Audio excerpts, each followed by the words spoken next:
The boardroom on the 42nd floor of Hayes Technologies overlooked Manhattan like a glass fortress, all polished marble and floor-to-ceiling windows that turned the city into a miniature kingdom below.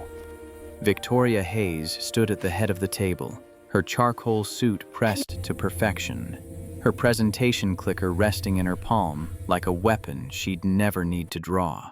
The quarterly numbers glowed on the screen behind her. Revenue up 18%, market share expanding into 3 new sectors, stock price climbing steadily toward territory that would make her the youngest self-made female billionaire in tech.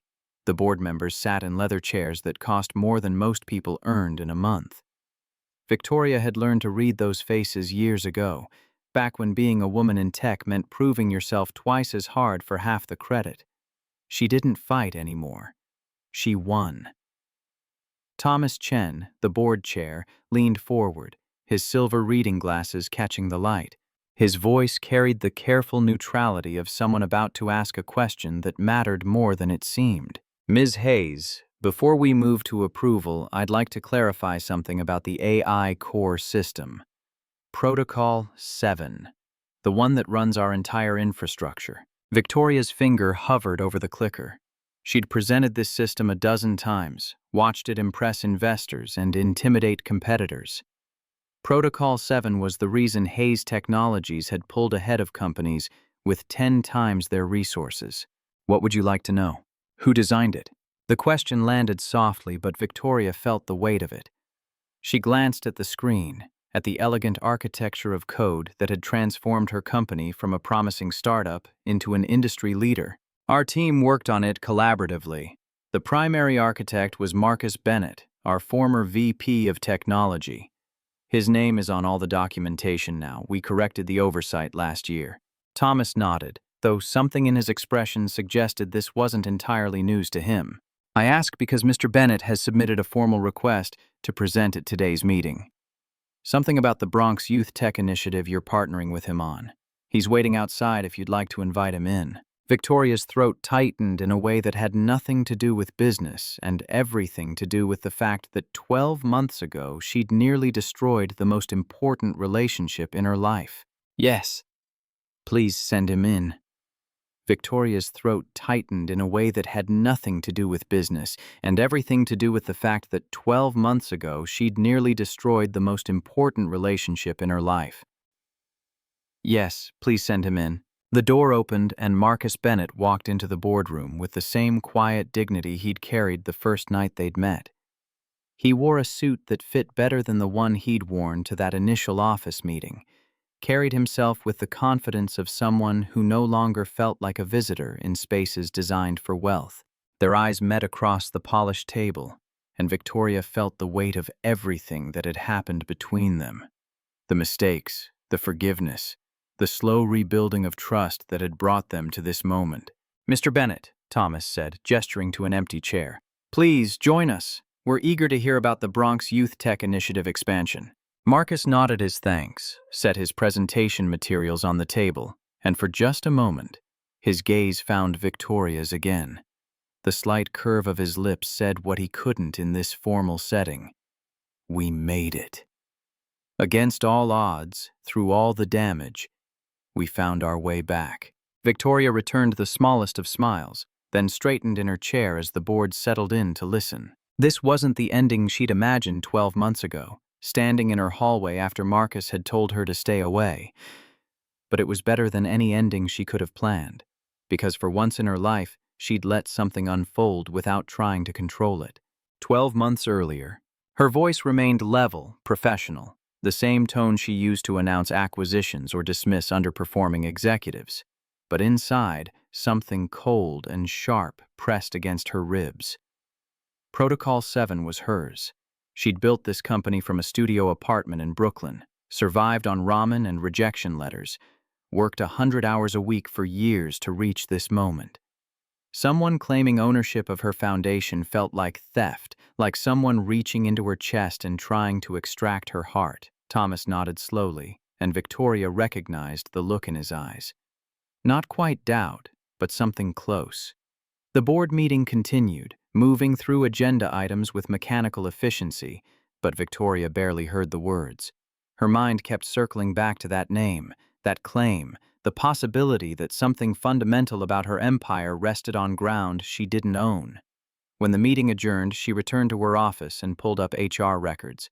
The name pulled up a file immediately. Marcus Bennett, VP of Technology, March 2016 to September 2017. MIT graduate. Protocol 7 development lead. Victoria stared at the professional headshot. Dark skin, serious eyes, slight smile. Nothing triggered recognition. She'd signed his paychecks for 18 months and couldn't remember his face. His resignation email was a single paragraph of professional courtesy. Her response? 2 lines from her automated out-of-office system. She'd never read it, never replied personally, never wondered where he'd gone or why. This man had built the foundation of everything she'd achieved in the past 8 years, and he'd been invisible to her. Her assistant knocked. "Ms. Hayes, your 4 o'clock is here." Victoria smoothed her jacket and turned from the window. She kept moving forward, kept building, kept winning. She'd faced the lawsuit the same way she'd faced every challenge, with resources and determination. The fact that she couldn't remember the man who'd helped her achieve it seemed, in that moment, like a small detail. She didn't know yet that 12 months from now, she'd understand how wrong she'd been about almost everything. 18 months earlier, New Year's Eve arrived in New York City with the kind of cold that turned breath to fog and made the sidewalks glitter with ice. Marcus Bennett stood in his bathroom, adjusting his tie in a mirror that had a crack running through the lower left corner, a souvenir from the day Maya had tried to hang a drawing with tape that wasn't strong enough to hold it. He'd left the crack as a reminder that not everything broken needed replacing, that some damage became part of the story rather than something to erase. The tie was 7 years old, purchased for his wedding, and the fabric had worn thin enough that he could see the pattern of the weave when he held it up to the light. But it was clean, and it was his, and tonight he needed to look like someone who belonged in a restaurant where entrees cost more than his weekly grocery budget. Maya appeared in the doorway, wearing her purple dress with the tiny silver stars, the one she'd picked out at the thrift store because it made her feel like she was carrying the night sky. Her hair was pulled back in braids that Marcus had spent 40 minutes perfecting, watching tutorial videos on his phone while Maya sat patiently and asked questions about whether Mommy had liked this restaurant and whether the stars on her dress were the same stars Mommy could see from heaven. "Daddy, you look handsome." The words came out with that particular earnestness that 7-year-olds possessed, the ability to state facts with complete conviction, as if handsomeness were something measurable and obvious rather than subjective and complicated. Marcus crouched down, meeting her eyes at her level. "You look beautiful, baby girl, like you're made of starlight." Maya grinned, revealing the gap where her front tooth had been before it fell out last month. She'd put it under her pillow with a note for the tooth fairy that said, "Please leave money for Daddy's center," instead of asking for anything for herself. Marcus had cried after she'd fallen asleep, sitting in his kitchen with the tooth in his palm, trying to understand how he'd raised someone so impossibly good in a world that felt increasingly designed to crush that kind of goodness. He'd left $5 under her pillow anyway, with a note from the tooth fairy explaining that the money was specifically for Maya, and that helping people worked best when you took care of yourself first. The note had been written in his worst handwriting, which Maya claimed to believe was authentic tooth fairy script. They took the subway to Manhattan, Maya pressed against the window asking questions about trains and tunnels and whether the drivers got lonely underground. Marcus answered each one the way Julia had taught him. Children's questions were never really about trains. They were about making sense of a world that often refused to make sense. Julia had died 3 years ago, her car crushed by a truck that ran a red light on a Tuesday afternoon while she was driving home from the community center where she worked with homeless teenagers. The police officer who'd come to notify Marcus had used words like instantaneous and didn't suffer, as if those phrases could somehow soften the reality that his wife had left for work that morning and would never come home. That Maya would grow up with only fragments of memory about the woman who'd sung her lullabies and taught her that kindness was a form of courage. The restaurant appeared like something from a different universe, all golden light and elegant architecture. The kind of place where people celebrated anniversaries and closed business deals and pretended that spending $300 on dinner was a reasonable decision. Marcus had been here twice before, both times with Julia, both times saving for months to afford a single evening of pretending they were the kind of people who belonged in spaces designed for wealth and refinement. He'd been here twice before with Julia, their 5th anniversary and after her remission, both times celebrating with champagne and hope. 4 months after that second visit, she was dead, not from cancer but from a truck driver checking his phone at an intersection, erasing the future Marcus had been counting on. He'd avoided this restaurant ever since. Too many ghosts, too much of Julia in every corner. But Maya had found the receipt last week, tucked into a box of Julia's belongings that Marcus had finally worked up the courage to sort through. She'd asked about Mommy's special restaurant, had wanted to know if they could go there so she could feel close to the mother she barely remembered. Marcus couldn't say no. Couldn't explain that walking into that building would hurt in ways he didn't have words for, that some places held memories so sharp they could cut you just by existing. So he'd called and made a reservation, had transferred money from his savings account, the one that was supposed to be for Maya's college, the one that shrank a little more every month as costs rose and nonprofit funding remained stubbornly inadequate, and told himself that this was what fathers did. They showed up. They carried their children through grief even when their own grief threatened to drown them. The maitre d' greeted them at the door, a man in his 60s with silver temples and the kind of practiced courtesy that made everyone feel simultaneously welcomed and evaluated. He checked his tablet, confirmed their reservation, led them through the dining room to a corner table by the window, the same table where Marcus and Julia had always sat. He wondered if the maitre d' remembered them, if the restaurant kept records of that kind of thing, or if it was just coincidence. Either way, Marcus found himself staring at the empty chair across from him, the space where Julia should have been, where she would have been if the universe operated with any kind of fairness or logic. Maya climbed into her seat, arranging her dress carefully so the stars caught the candlelight. She pulled out a drawing she'd made that afternoon, 3 stick figures holding hands. Marcus on the left, Maya in the middle, and Julia floating on a cloud above them. A halo of yellow crayon around her head that Maya had labeled Mommy's Angel Light in careful block letters.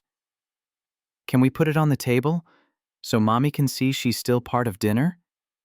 Marcus's throat tightened, but he managed to nod. Maya propped the drawing against the small vase of flowers, positioning it so Julia's crayon face looked out at the restaurant. A waiter appeared, offered menus, explained the evening's specials in the kind of refined voice that suggested each dish was a work of art, rather than food. Marcus ordered carefully, calculating costs in his head, making sure Maya could have anything she wanted while keeping his own meal to the lower end of the price range. The waiter departed, and Marcus allowed himself to look around the restaurant properly for the first time. The room was full. Couples leaned close over candlelight. Families gathered around tables that could barely contain their laughter. Groups of friends raised glasses in toasts that promised the new year would be better than the old one. Everyone had somewhere to be, someone to celebrate with, a reason to dress up and spend money and believe that midnight mattered. Marcus thought about the empty chair across from him, thought about Maya's drawing with its floating mother figure, about the way his daughter had learned to include death in her artwork because death was simply part of her reality now. He thought about the Bronx Youth Tech Center, about the 15 kids who depended on him to teach them skills that might lift them out of neighborhoods where opportunities came rarely and futures felt predetermined. He thought about his bank account with its dwindling balance, about the grant applications that kept getting rejected, about the weight of trying to be enough for everyone who needed him. He thought about Julia, who had been so much better at this than he was, who'd had some kind of natural gift for seeing people's pain and knowing exactly how to ease it. She used to say her heart had no off switch, that she couldn't walk past suffering without trying to help, that the world was full of people who needed someone to notice them. Maya tugged on his sleeve. "Daddy, look, that lady is sad." Marcus followed his daughter's gaze across the restaurant.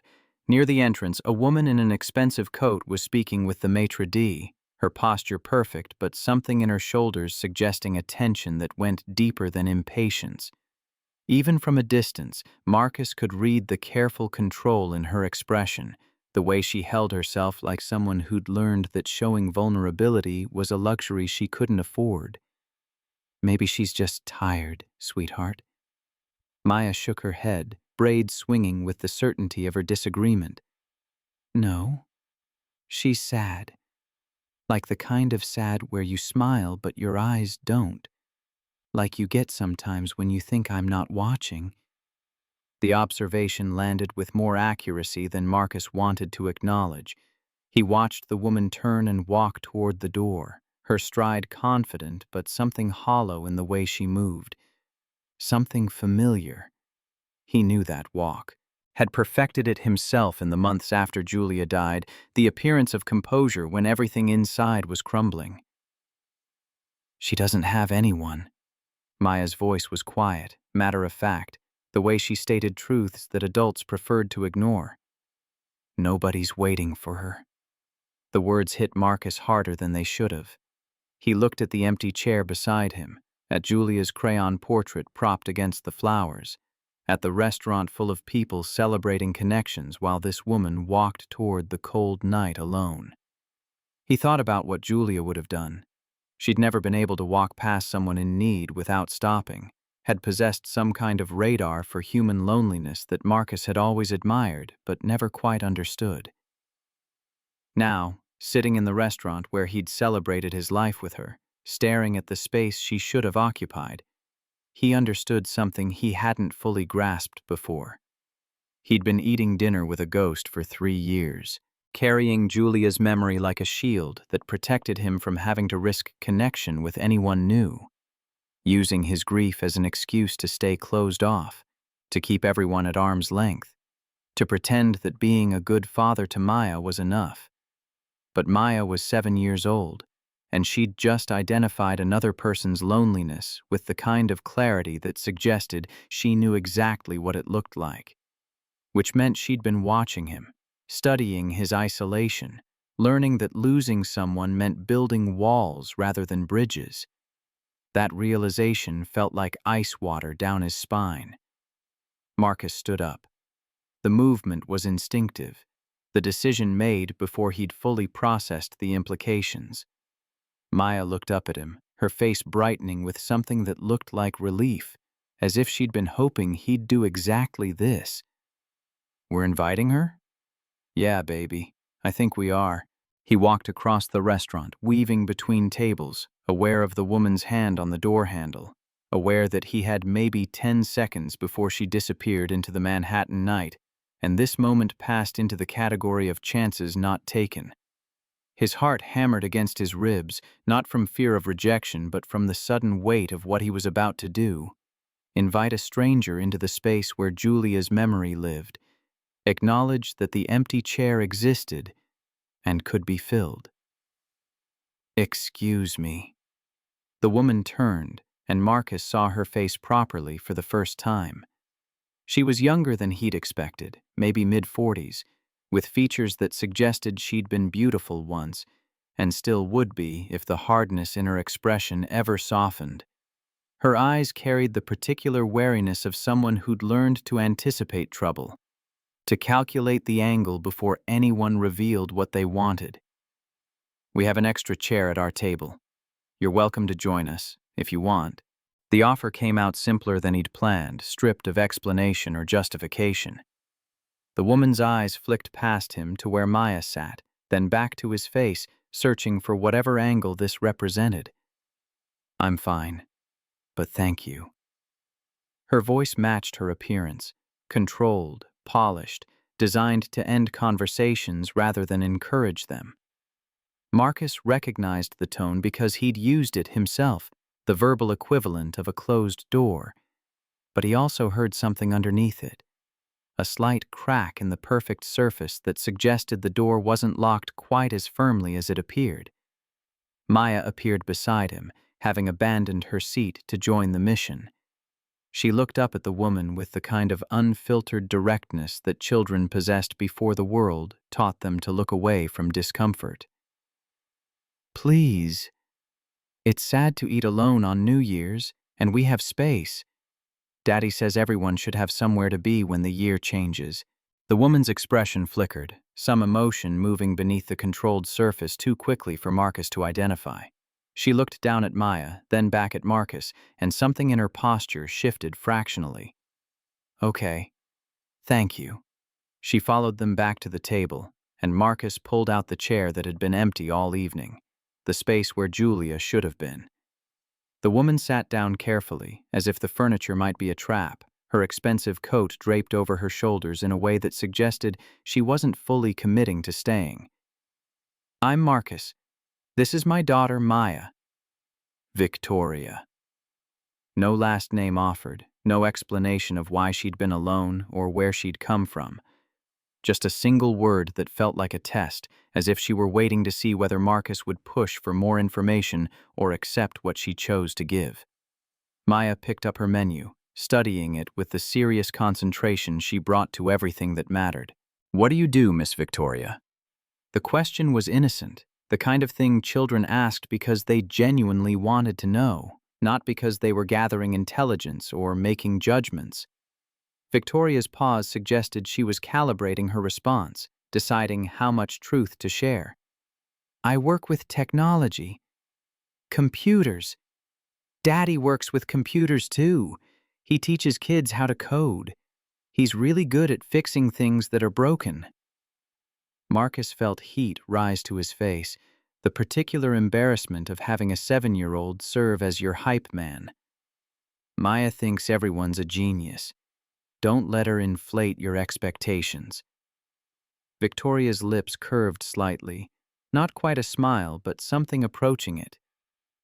"What kind of work do you do?" The question was directed at him, genuine curiosity underneath the careful politeness. Marcus wondered what she saw when she looked at him. A man in a 7-year-old tie eating at a restaurant he could barely afford. A single father with a daughter who carried pictures of her dead mother. Someone whose life had taken him so far from his MIT education that the distance felt like a different universe. "I run a youth center in the Bronx. We teach coding and computer science to kids who don't usually get access to that kind of education. Try to give them skills that might open doors." "That's good work."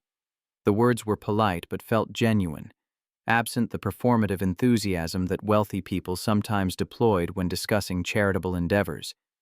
Victoria picked up her menu, studied it with the same careful attention Maya had shown, and Marcus realized she was buying time, processing this situation she'd stumbled into. The waiter returned, took Victoria's order, disappeared with the efficient discretion of someone trained to be present but invisible. Maya launched into an explanation of her drawing, pointing out the details of her mother's angel light and the way she'd drawn the three of them holding hands because that's what families did, even when someone was in heaven.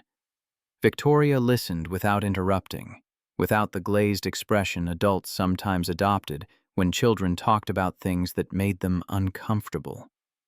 She asked questions, not the condescending kind designed to humor a child, but real questions that suggested she was actually listening.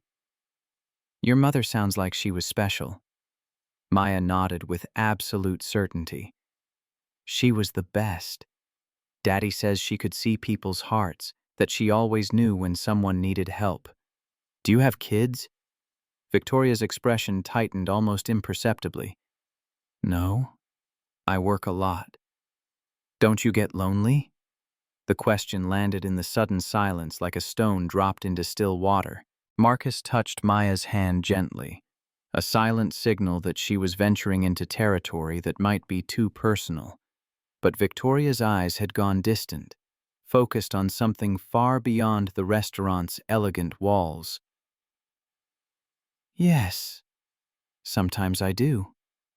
The admission seemed to surprise her as much as it surprised Marcus.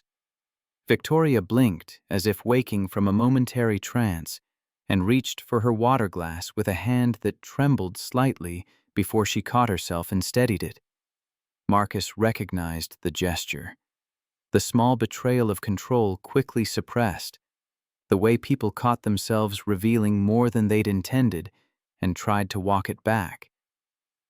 Their food arrived, presented with the kind of artistic arrangement that made it seem almost wrong to disturb. Maya dug into her pasta with the unself-conscious enthusiasm of someone who hadn't yet learned to be concerned about appearances. Marcus cut his chicken carefully, aware of Victoria across from him, aware of how strange this situation must be for her, sitting with two strangers who'd pulled her back from the edge of leaving. The conversation flowed in unexpected directions. Maya asked about Victoria's favorite color, her favorite animal, whether she'd ever seen the ocean at night when it looked like liquid stars. Victoria answered each question with increasing ease, the careful control in her voice gradually loosening until she almost sounded like someone having dinner with friends rather than strangers she'd met 20 minutes ago. Marcus watched her interact with Maya and saw something underneath the polished surface, a loneliness that had calcified into routine, a isolation so complete that being invited to a stranger's table felt like being handed a life preserver she hadn't realized she'd been drowning without. He recognized it because he'd been there himself, had spent 3 years building walls around his grief and calling it strength. Victoria asked him about the youth center, and Marcus found himself talking about the kids he worked with. Teenagers from neighborhoods where college felt like a fantasy, where the systems designed to help them often ended up trapping them instead.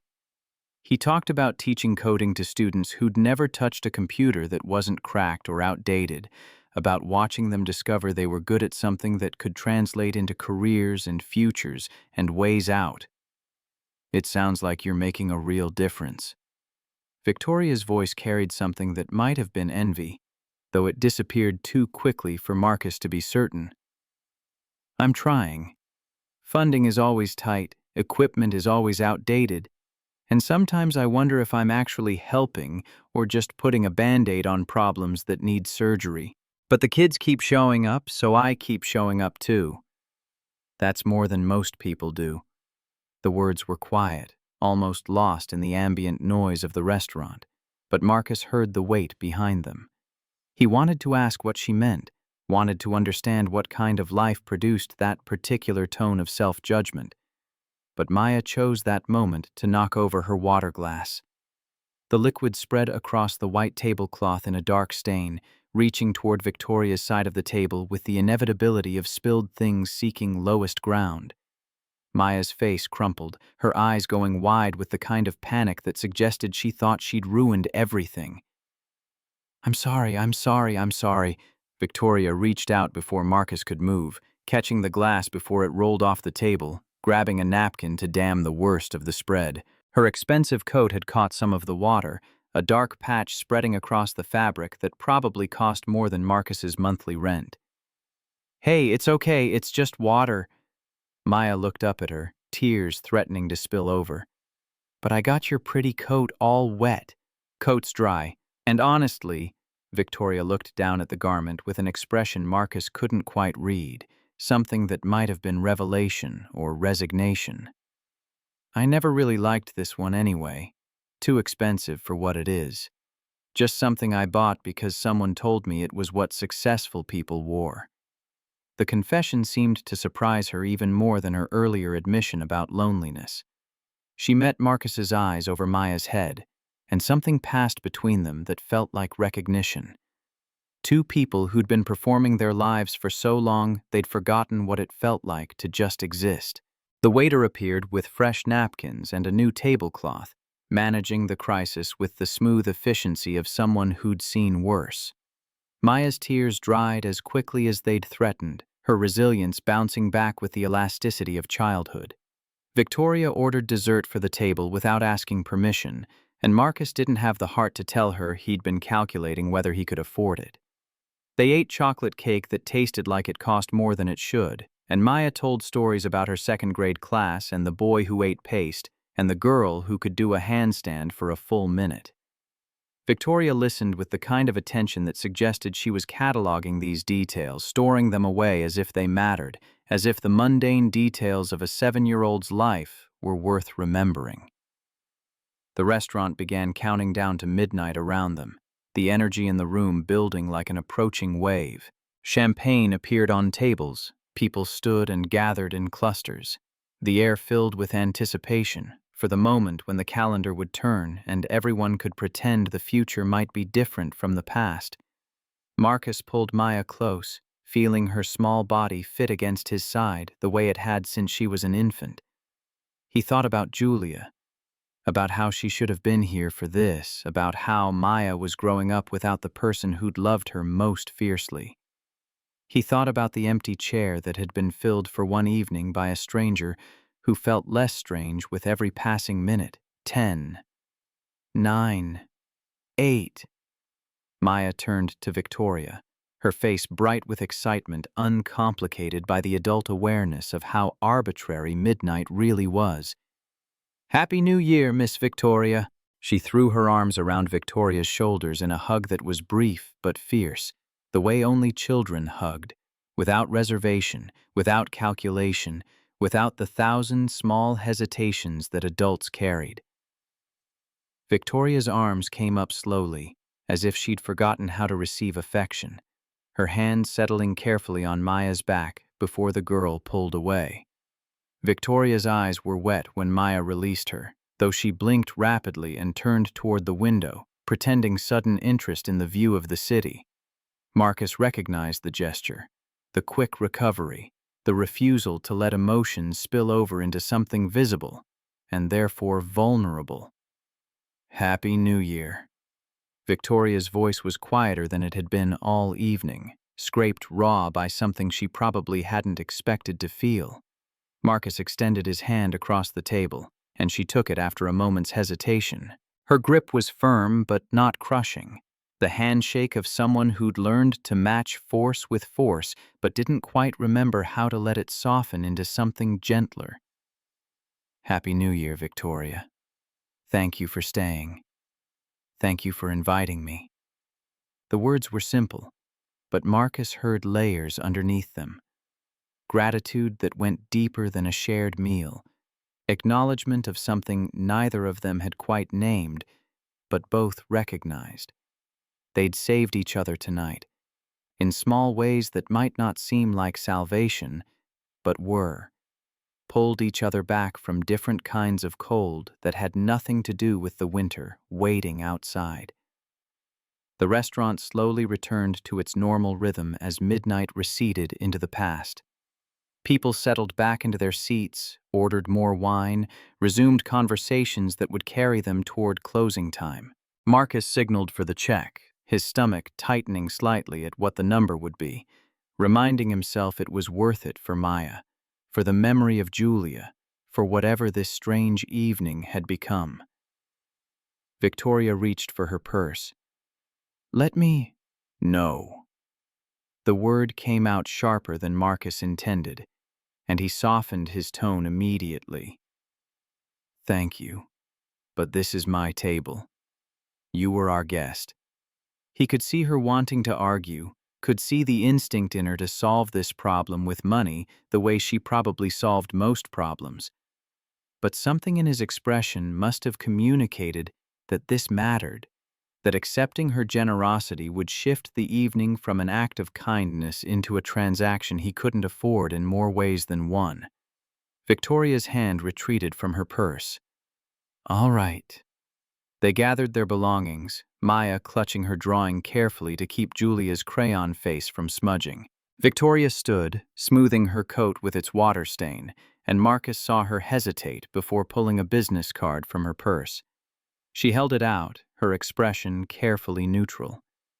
"If you're ever looking for corporate partners for your center, or if you just want to talk about education programs, my email is there." Marcus took the card, studying the embossed letters. Victoria Hayes, Chief Executive Officer, Hayes Technologies. He'd heard of the company. Everyone in tech had heard of it. A rising star in AI development that was eating market share from competitors who'd been in business for decades. He looked from the card to the woman in front of him, trying to reconcile the polished CEO with the person who'd admitted to loneliness over pasta and chocolate cake. He didn't give her his card because he didn't have one. The youth center ran on a shoestring budget that didn't extend to business cards for the director.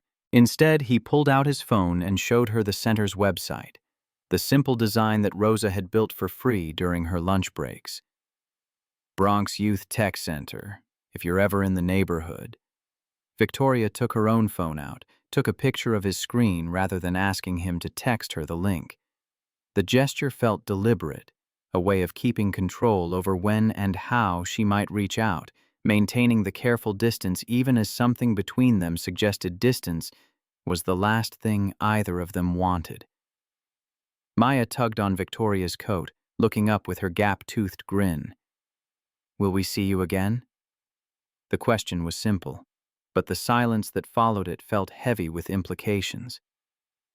Victoria crouched down, bringing herself to Maya's eye level in a gesture that seemed to cost her something. "I don't know, Maya. I hope so." "Me too. You're nice, and you didn't get mad when I spilled water on you." Victoria's laugh was quiet, almost surprised, as if she hadn't expected to find anything funny about this evening. "It was just water, and you're pretty great yourself." They left the restaurant together, stepping out into the cold that felt sharper after the warmth inside. People streamed past them on the sidewalk, couples holding hands, groups singing fragments of songs, the city alive with the energy of a night that promised new beginnings whether or not anyone believed in them. Marcus flagged a taxi for Victoria because letting her walk to the subway felt wrong in a way he couldn't articulate. She climbed in with a final wave to Maya, who waved back with her whole arm, the drawing still clutched in her other hand. The taxi pulled away, and Marcus watched it disappear into the river of red taillights flowing down the avenue. Maya leaned against his side, her head barely reaching his hip. "I like her, Daddy." "Me too, baby girl." "Do you think Mommy would have liked her?" The question lodged in Marcus's chest like something sharp and tender at once. He thought about Julia, about her ability to see straight through people's defenses to the vulnerable humanity underneath. He thought about Victoria's careful control slowly cracking over the course of an evening, about the loneliness she'd admitted to, about the way she'd hugged Maya back like someone remembering how. "Yeah, I think Mommy would have liked her a lot." They took the subway home, Maya falling asleep against his shoulder while the train rattled through tunnels. Marcus stared at his reflection in the dark window, seeing himself and not himself. The man he'd become overlaid with the ghost of who he'd been. He thought about the empty chair at dinner, about how easily Victoria had filled it, about whether that meant something or nothing. He thought about the business card in his pocket, about whether he'd ever use it or if this would remain what it had been, a single evening of connection in a city of 8 million people, who mostly never connected at all. When they got home, Marcus tucked Maya into bed and sat in his kitchen with a cup of tea he didn't drink. He pulled out his laptop, typed Hayes Technologies into the search bar, watched the results populate. Articles about Victoria's rise in the industry, profiles that praised her business acumen and questioned her work-life balance, photographs of her at conferences and product launches, always alone, always perfectly composed. He clicked through to the company's leadership page, found her official biography. Listed among her accomplishments was a section on technology development, including something called Protocol 7 that had revolutionized their AI capabilities. Marcus read the description, recognized the architecture immediately because he'd seen it before, had built something similar back when he was VP at a different tech company, back when he'd worked at Hayes Technologies. The realization hit him like a physical blow. He enlarged her photo, studied her face with new attention, searching for recognition underneath the years and the context. The woman he'd worked for had been younger, harder, so focused on building her empire that she barely looked at the people helping her build it. She'd been on her phone during his final presentation, had sent him an automated response to his resignation, had never once asked why he was leaving. She didn't remember him. He'd known that the moment she'd sat down at dinner, had known it from the complete absence of recognition in her eyes. 8 years and grief had changed him enough that he'd become invisible even to someone who'd once signed his paychecks. Marcus closed the laptop and sat in the dark of his kitchen, listening to Maya's quiet breathing from the other room. He thought about telling Victoria who he was, about whether it would change anything or just make everything more complicated. He thought about the way she'd admitted to loneliness, about whether someone who'd fired him by automated message deserved his honesty or his silence. He thought about Julia, about what she would have said if she were here. She'd probably tell him that everyone deserved second chances, that people changed, that holding on to past hurts only poisoned the person doing the holding. She'd probably tell him to see Victoria as she was now rather than who she'd been, to judge her by tonight rather than years ago. But Julia wasn't here, and Marcus was tired of making decisions based on what a ghost would have wanted rather than what he actually felt. He pulled Victoria's business card from his pocket, studied the embossed letters in the dim light from the street. Her email address stared back at him, a door that could open or stay closed depending on what he chose to do. Marcus set the card on the counter and went to bed without deciding anything.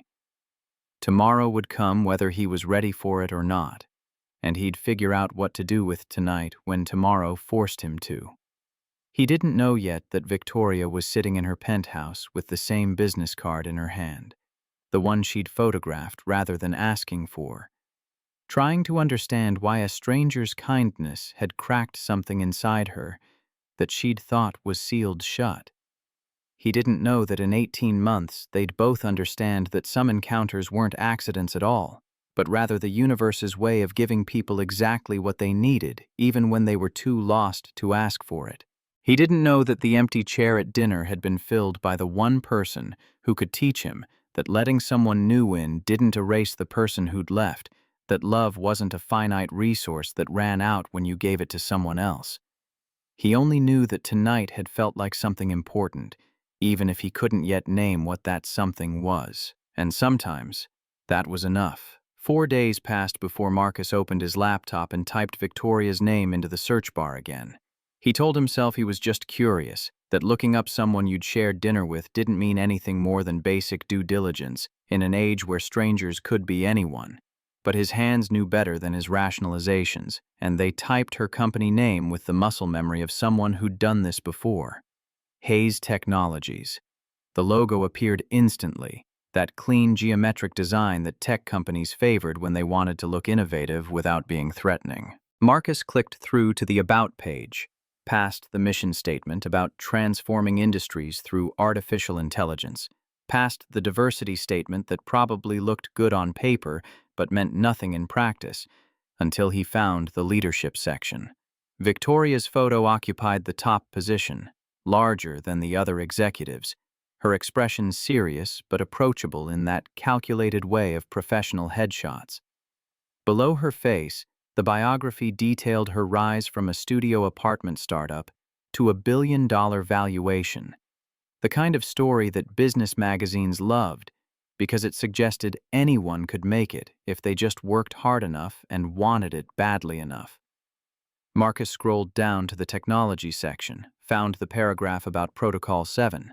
The description made it sound revolutionary, groundbreaking, a leap forward in machine learning architecture that had positioned Hayes Technologies ahead of competitors who'd been developing AI for decades. No mention of who'd actually built it. No names attached to the innovation that had transformed the company from promising to dominant. He clicked back to the leadership page, studied the faces of the other executives. None of them looked familiar, but that meant nothing.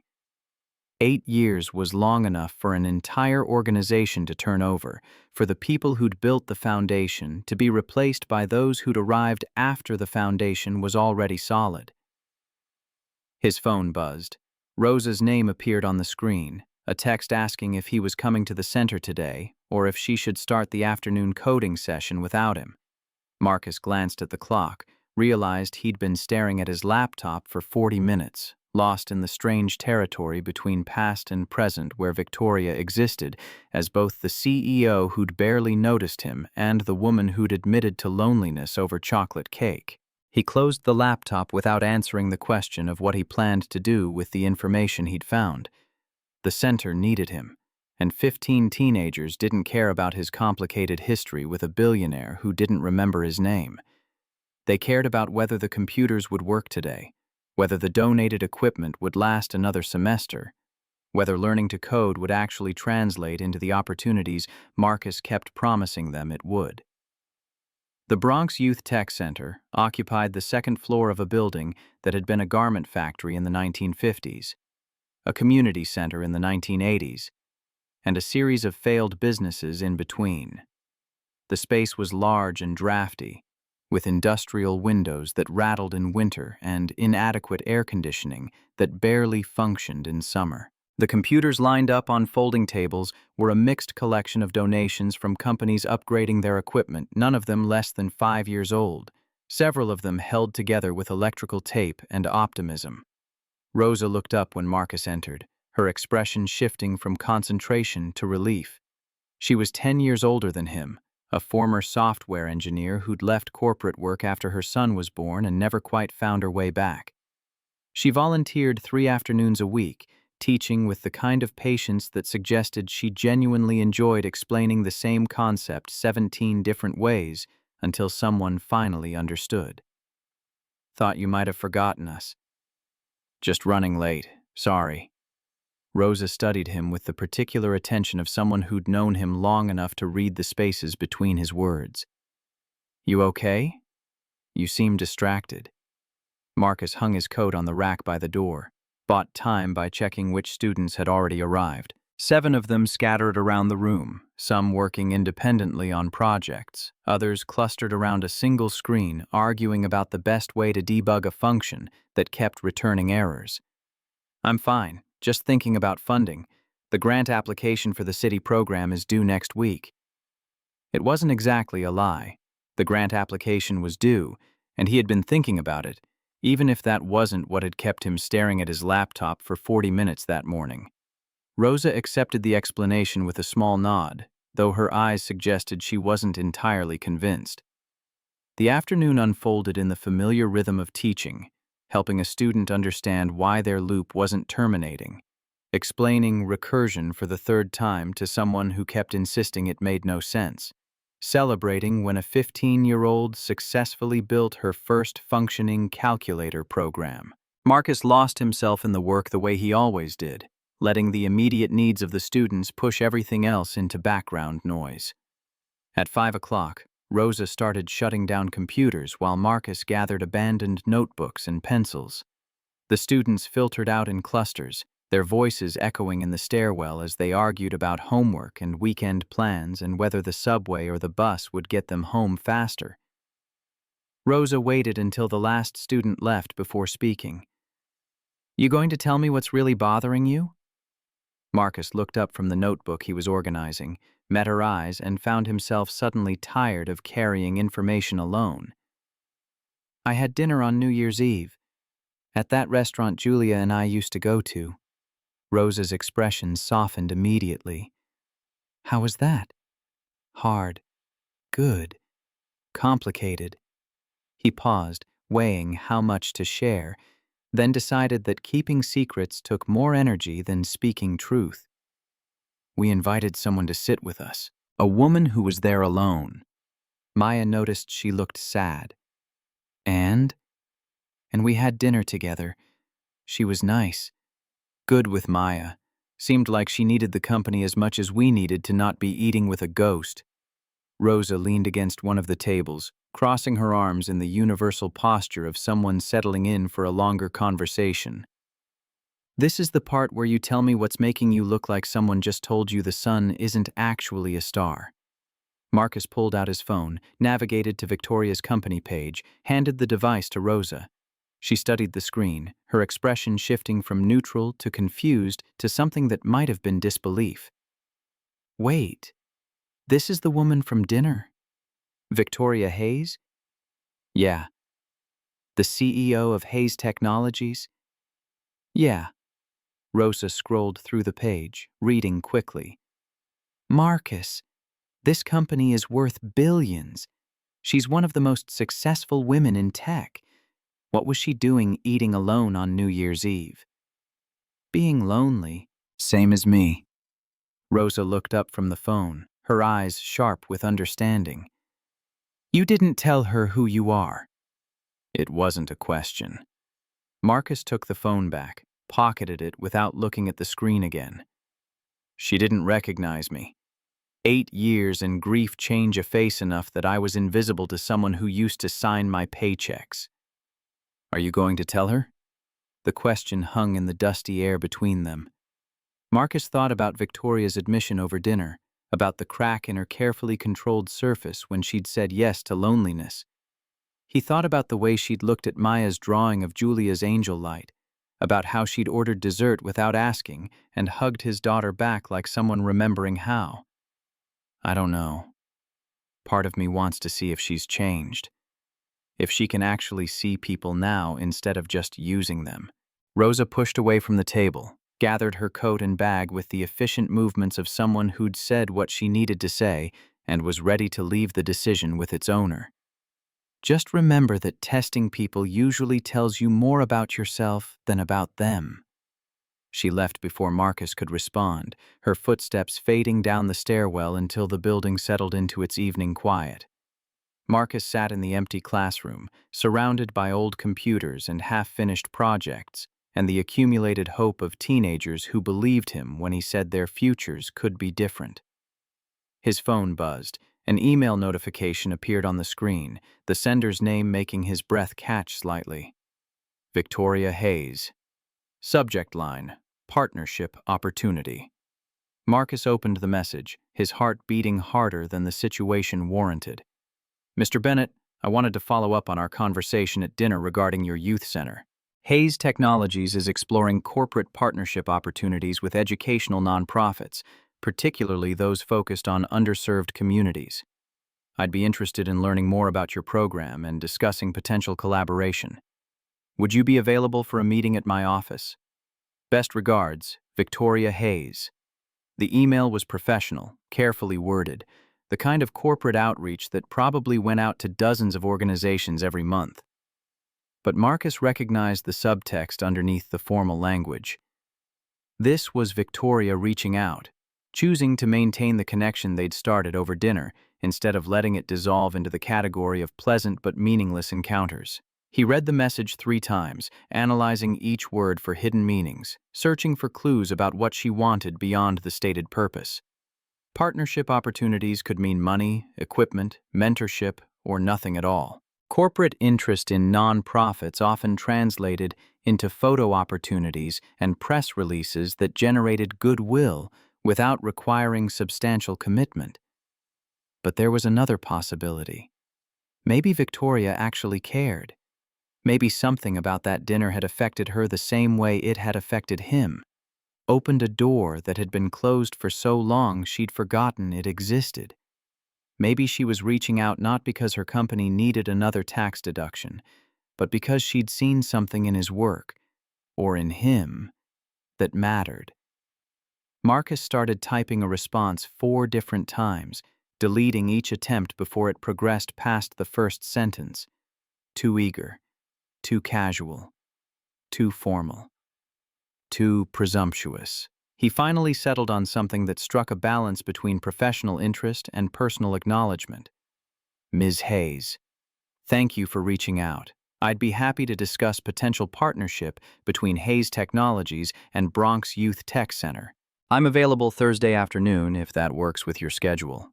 The work we do here matters deeply to the students we serve, and I'm always interested in conversations with people who understand that technology can be a tool for expanding opportunity rather than just maximizing profit. Marcus Bennett. He hit send before he could second-guess the slight edge in his final sentence, the implication that most tech companies cared more about their bottom line than about actual impact. If Victoria was the same person she'd been 8 years ago, the comment would either bounce off her completely or make her defensive. If she'd changed, she'd recognize it as a challenge worth meeting. Her response came back in less than an hour. Thursday at 2 p.m. works. My office is at 440 Fifth Avenue, 32nd floor. And for what it's worth, I agree with you. Technology should expand opportunity. That's harder than it sounds, but it's worth trying to get right. See you Thursday. Victoria. Marcus stared at the screen, at the subtle shift from formal Ms. Hayes to just Victoria, at the acknowledgement that getting it right was hard. The response felt genuine rather than performative, personal rather than corporate. He wanted to believe it meant something. He wanted to believe a lot of things that experience had taught him were usually disappointments dressed up as possibilities. Thursday arrived with the kind of gray January cold that made the city feel smaller. Everyone hunched inside their coats, hurrying between buildings to minimize time exposed to wind that cut through layers. Marcus dressed carefully, choosing his interview suit, the one he'd bought for the VP position 8 years ago and barely worn since, and the tie that Maya said made him look like someone important. The subway ride to Midtown Manhattan felt longer than usual, each stop extending as if the train knew he was heading toward something that might change everything or nothing at all. He emerged at the Fifth Avenue station, joined the river of people flowing through streets lined with buildings that touched the sky and reflected wealth in their glass facades. Marcus arrived at Hayes Technologies 15 minutes early, passing through security with a visitor badge that felt like a temporary visa. The 32nd floor reception was all minimalist design and young employees moving with purposeful efficiency. No one looked at him twice, just another visitor temporarily granted access to a world he didn't belong to. Victoria appeared after exactly 7 minutes, walking toward him with the same careful control he'd noticed at dinner. But something was different now.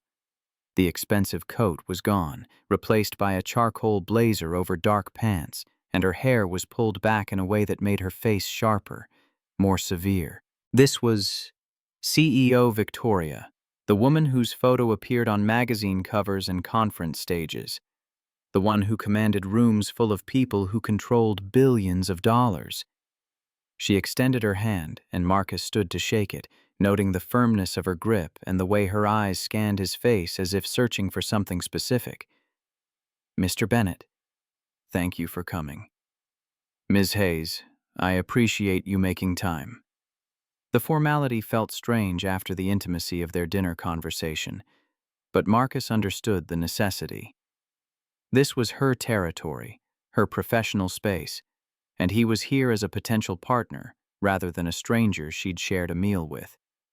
He followed her through a maze of open-plan workspace where employees sat at standing desks with multiple monitors, past conference rooms with glass walls that made privacy visual even when conversations remained confidential, until they reached a corner office that commanded views of the city in 2 directions. The space was exactly what Marcus would have predicted: minimalist, organized, devoid of personal touches, except for a small shelf holding 3 books about business strategy and a glass sculpture that might have been art, or might have been another tech company award. Victoria gestured toward a chair facing her desk, then seemed to reconsider and moved toward a small seating area by the windows instead. This is more comfortable and less intimidating. They sat in chairs that were indeed more comfortable than the reception furniture, angled toward each other but with enough distance to maintain professional boundaries. Victoria pulled out a tablet, opened a document, and Marcus recognized the shift into business mode. The meeting had officially begun. I've reviewed your center's website and your mission statement. You serve approximately how many students? 150, ranging from 6th grade through high school. Most of them qualify for free lunch programs, most come from families where nobody's gone to college, and almost all of them have never had access to quality technology education before they find us. Victoria took notes on her tablet, her fingers moving quickly across the screen. What's your retention rate? 85%. Students who start with us in 6th grade usually stay through graduation. And college acceptance? 62% of our graduates go on to higher education, most of them with some kind of scholarship support. For context, the neighborhood average is about 20%. Victoria looked up from her tablet, and Marcus saw genuine interest in her expression rather than the performative engagement that wealthy people sometimes displayed when discussing charitable work. That's impressive. What do you attribute the success to? Marcus leaned back, considering how honest to be, then decided that anything less than complete honesty would be a waste of both their time. We treat them like they matter. We show up consistently.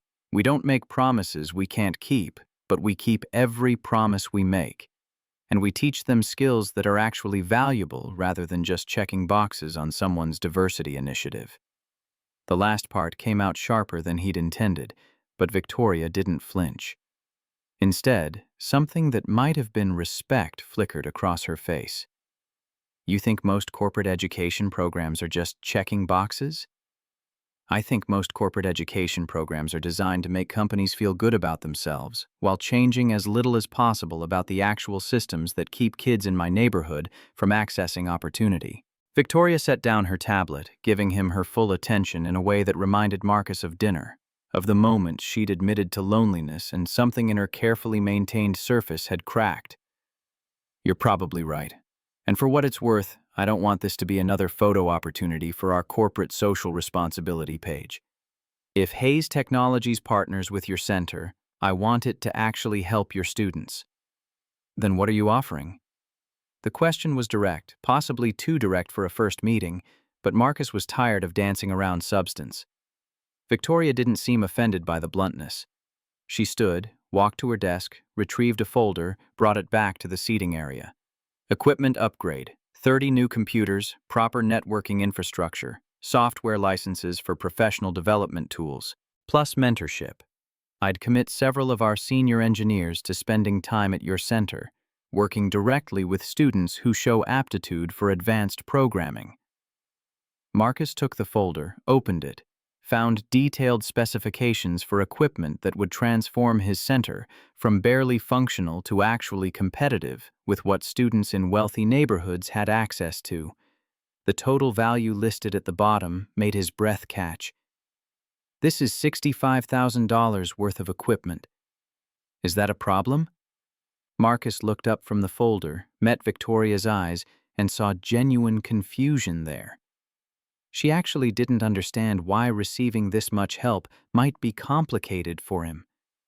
He thought about Rosa's warning, about how testing people said more about yourself than about them.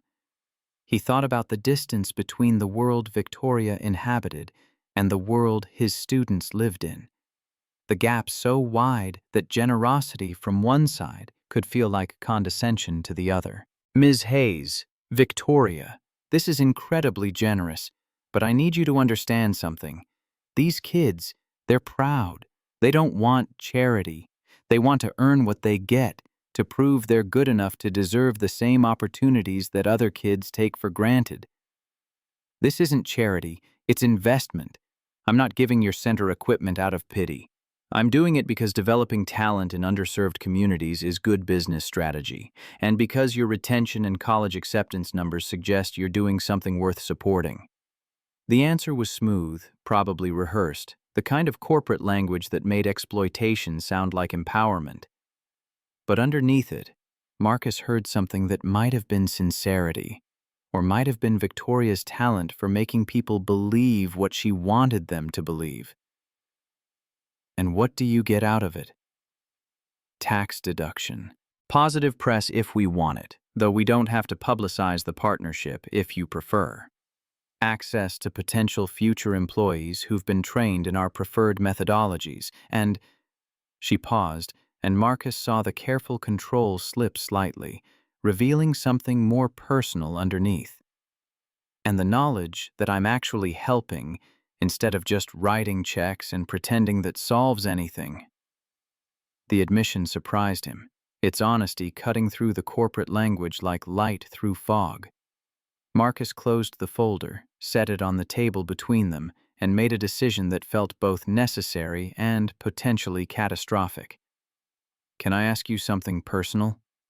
Victoria's posture shifted, her shoulders straightening slightly as if preparing for impact. "You can ask? Why were you alone on New Year's Eve? Someone with your resources, your success. Why were you standing in a restaurant with no place to sit?" The silence stretched long enough that Marcus thought she might not answer, might retreat behind professional boundaries and end the meeting before it progressed further. But Victoria surprised him by leaning forward, her elbows on her knees, her hands clasped together in a gesture that looked like prayer or plea. "Because I've spent the last 20 years building something that took all my time and attention, and somewhere along the way, I forgot to build a life that included people. I have employees and investors and competitors and journalists who write about me, but I don't have friends. I don't have family I speak to regularly.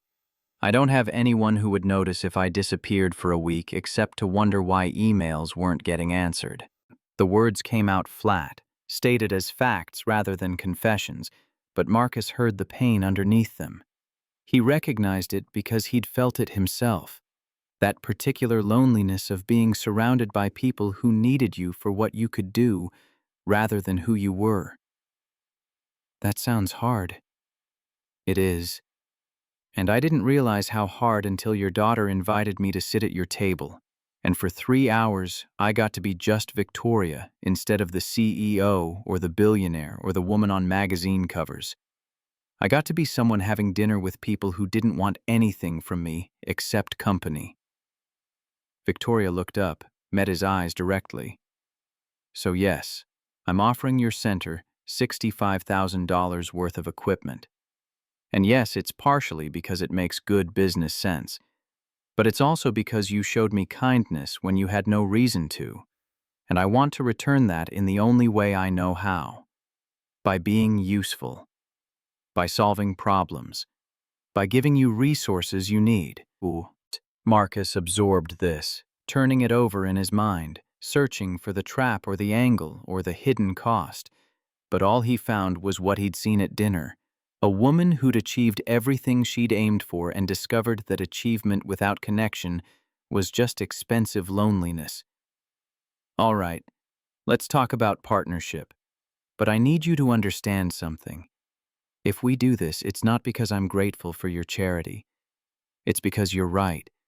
This equipment would help our students, and helping them matters more than my pride." Victoria's smile was small but genuine. "Fair enough. And I need you to understand something too. I'm not good at this. At relationships, at reading social cues, at understanding when I'm overstepping. If I do something that makes you uncomfortable, I need you to tell me directly instead of expecting me to figure it out on my own." Deal. They spent the next hour discussing logistics, delivery schedules, installation requirements, which engineers might be available for mentorship, how to structure the partnership to benefit both the center and Hayes Technologies without creating dependency. Victoria took notes with the same focused attention she brought to everything, asking sharp questions that demonstrated she'd actually thought about implementation, rather than just making grand gestures. By the time Marcus left, the sky had darkened into early winter evening, street lights reflecting off glass towers to create an artificial constellation. He walked to the subway with the folder under his arm, carrying promises that felt simultaneously too good to be true and exactly what his center needed. His phone buzzed 3 blocks from Hayes Technologies. A text from Victoria appeared on the screen. "Thank you for being honest with me today. Not many people are. And for what it's worth, I'd like to see Maya again sometime, if that's appropriate." V. Marcus stopped walking, causing a businessman behind him to swerve with an annoyed grunt. He stepped out of the foot traffic, read the message again, felt something complicated unfold in his chest. Victoria was reaching beyond professional boundaries, asking for access to the part of his life that mattered most. The request felt vulnerable in a way her corporate partnership offer hadn't, stripped of business justification and reduced to simple want. He thought about what Julia would say. She'd probably tell him everyone deserved second chances, that people could change, that isolating himself behind grief only hurt Maya in the long run. She'd probably tell him to let someone new in, to risk connection, even when risk meant potential loss.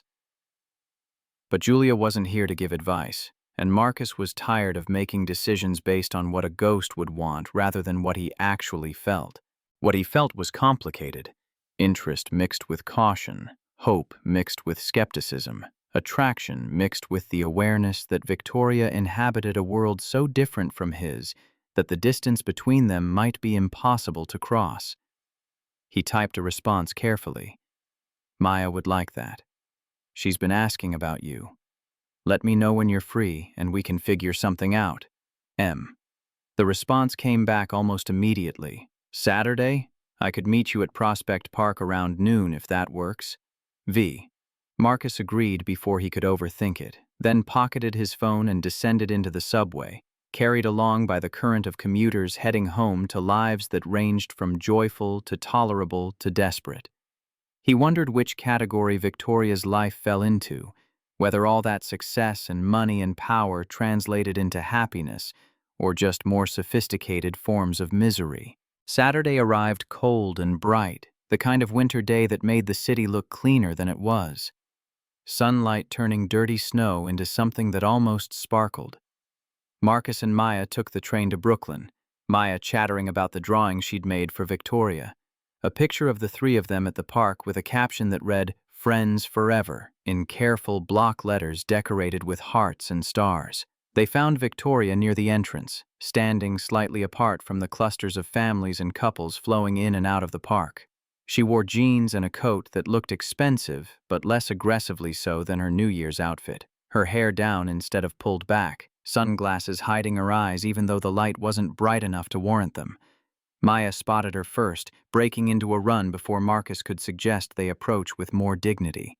Victoria crouched down to catch Maya's hug, her arms coming around the small body with the same careful uncertainty Marcus had noticed at dinner, as if she were handling something precious but fragile and wasn't entirely sure of the correct technique. "I made you a picture." Maya thrust the drawing at Victoria, who took it with both hands and studied it seriously, giving the artwork the kind of attention that suggested she understood how much it mattered.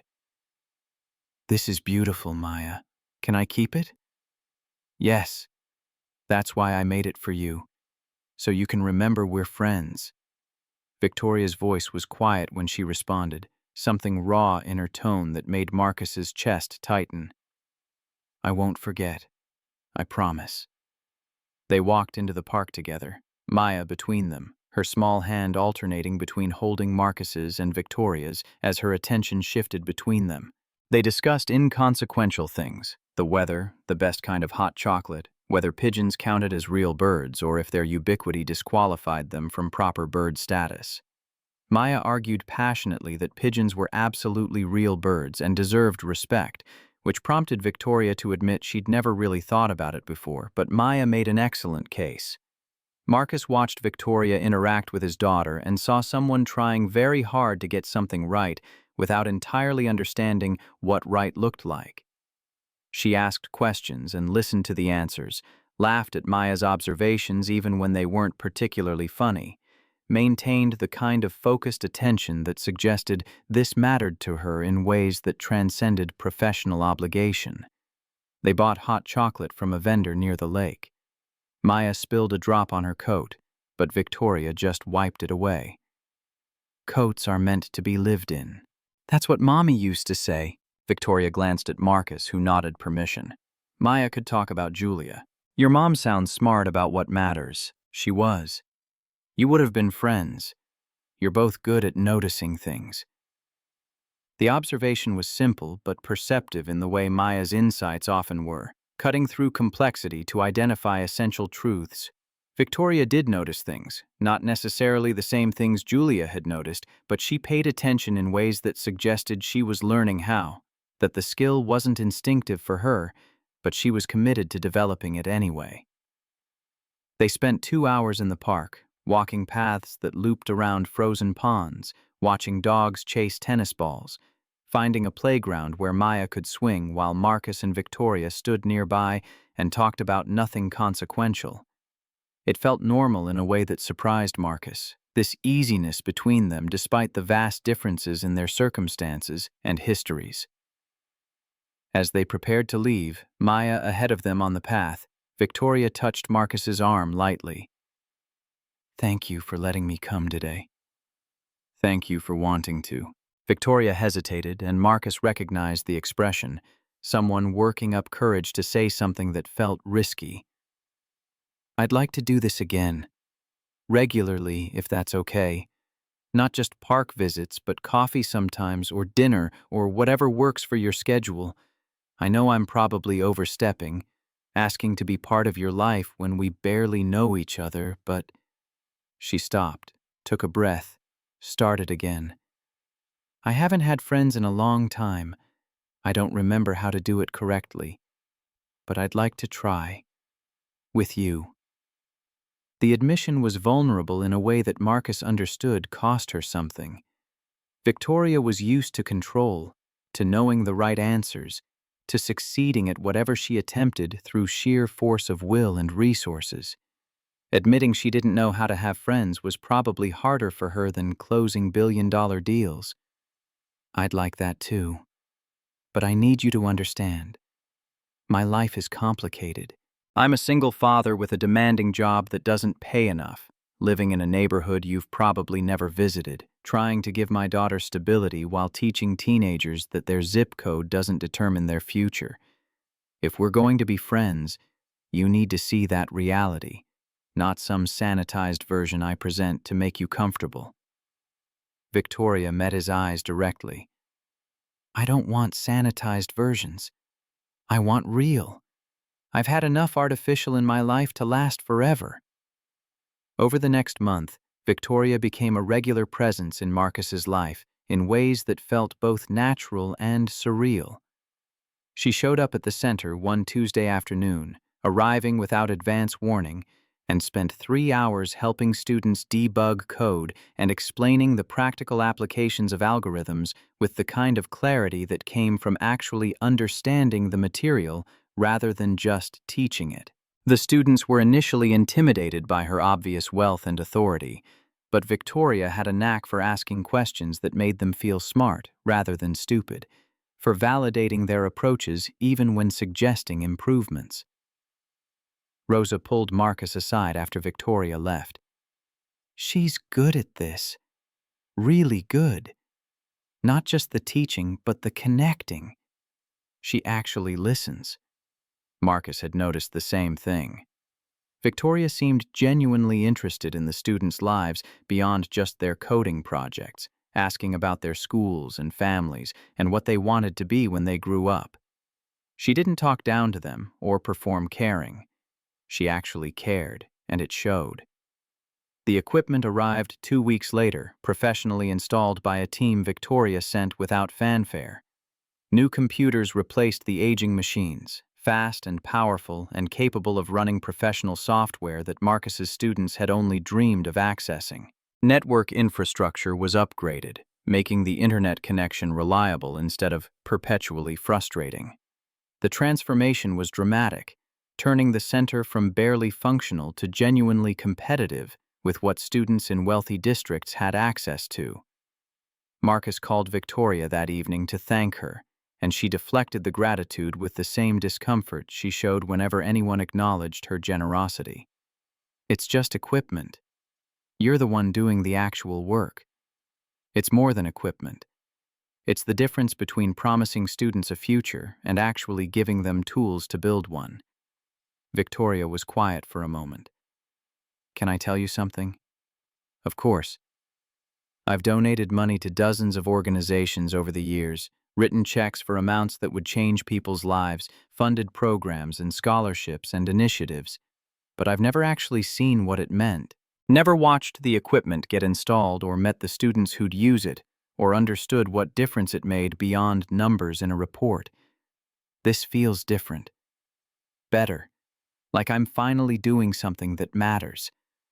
Marcus heard the longing in her voice, the hunger for meaning that money couldn't purchase no matter how much of it you had.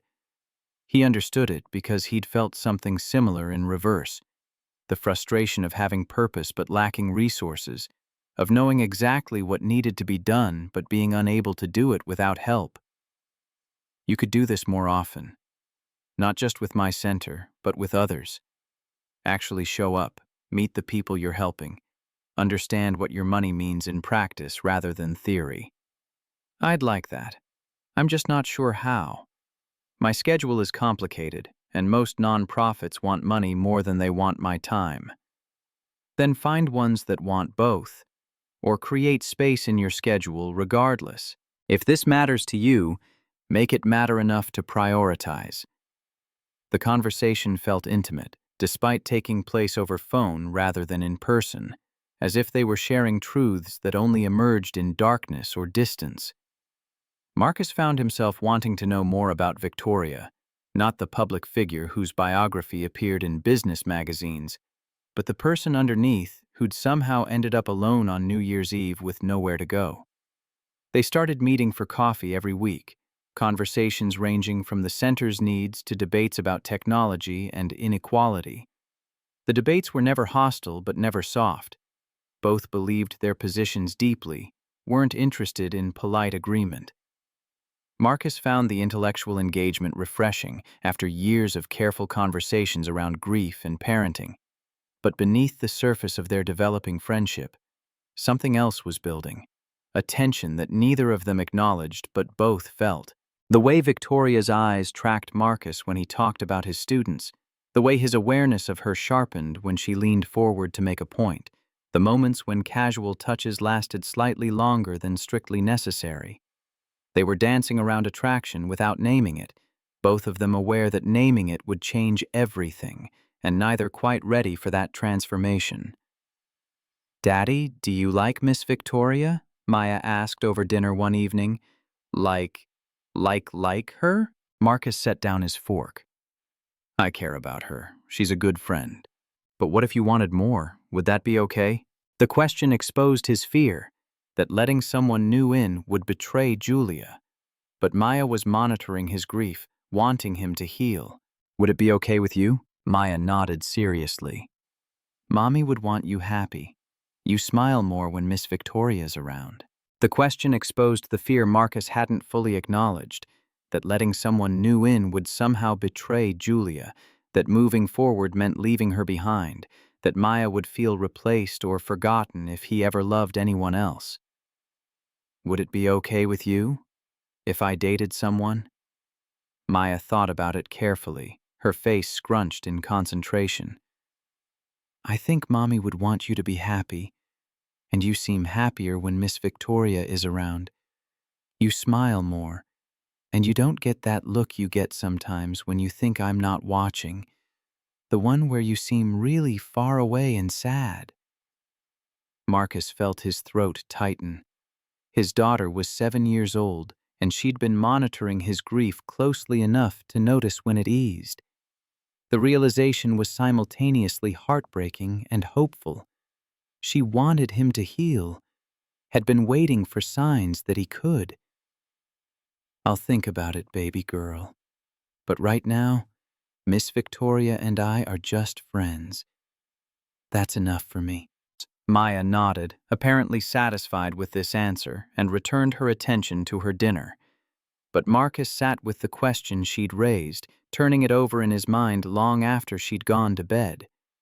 What if he wanted more than friendship? What if Victoria did too?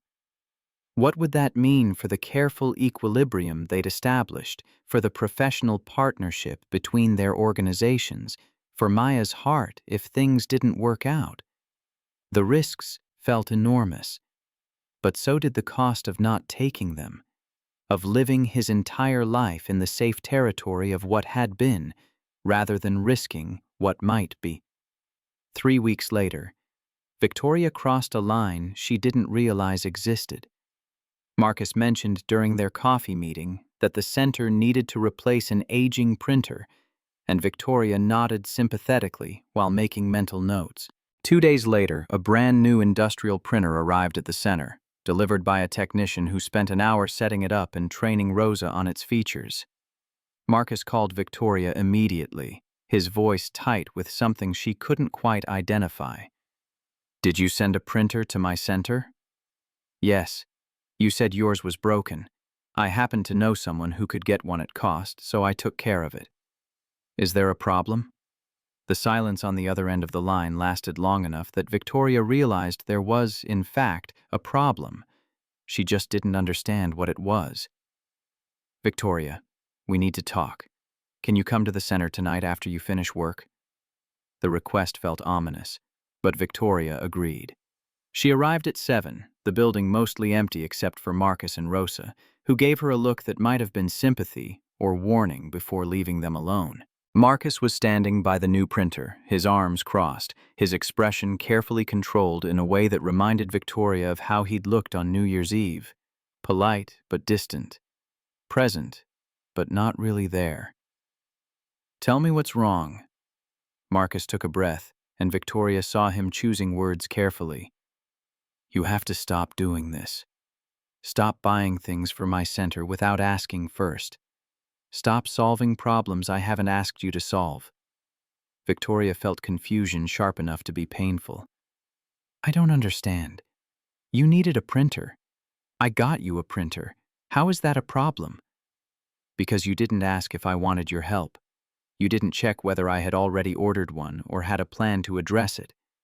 You just decided what I needed and made it happen, like I'm a child who can't manage his own organization." The accusation stung more than it should have.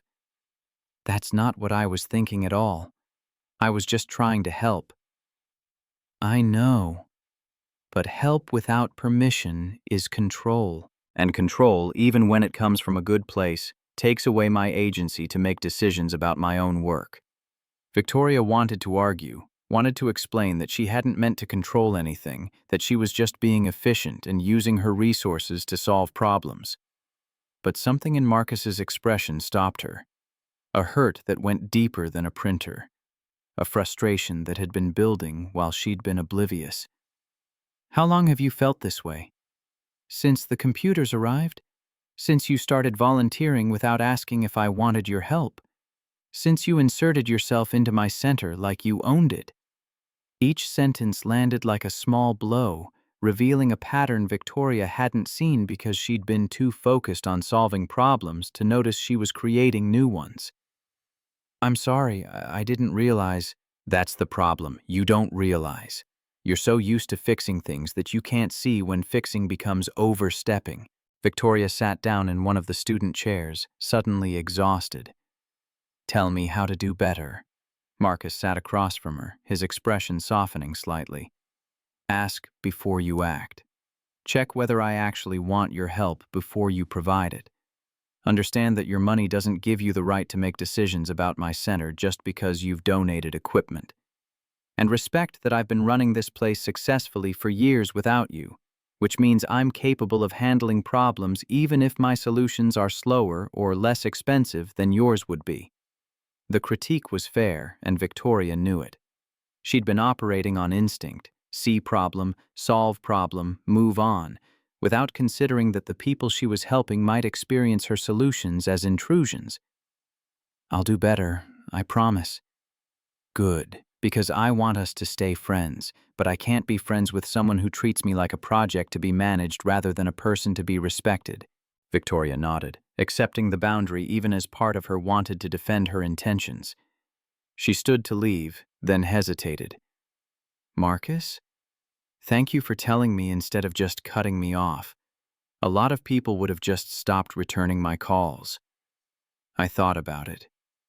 But Maya would have been devastated, and honestly, I think you're worth the effort of teaching you how to be a better friend." The words were blunt but not unkind, acknowledging both her flaws and her potential. Victoria left the center feeling chastened but also oddly hopeful. Marcus hadn't rejected her. He'd just set boundaries. The fact that he thought she was worth teaching meant he believed she could learn. She tried. Over the next weeks, Victoria caught herself multiple times before overstepping, started to buy supplies for the center, and then asked Marcus first, began drafting an email to a grant foundation on his behalf, and then deleted it and asked if he wanted her to make introductions instead. The process of asking instead of acting felt unnatural, like trying to write with her non-dominant hand, but she forced herself to do it because Marcus's friendship mattered more than her efficiency.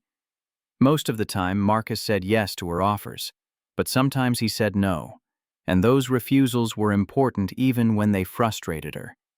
They meant he was exercising agency, making choices about his own organization, rather than letting her wealth and influence steamroll his preferences.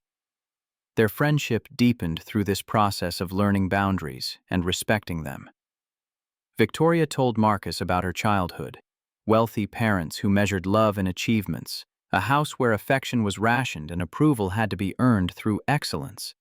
She told him about the loneliness of success, about how building her company had required sacrificing everything else until there was nothing else left to sacrifice.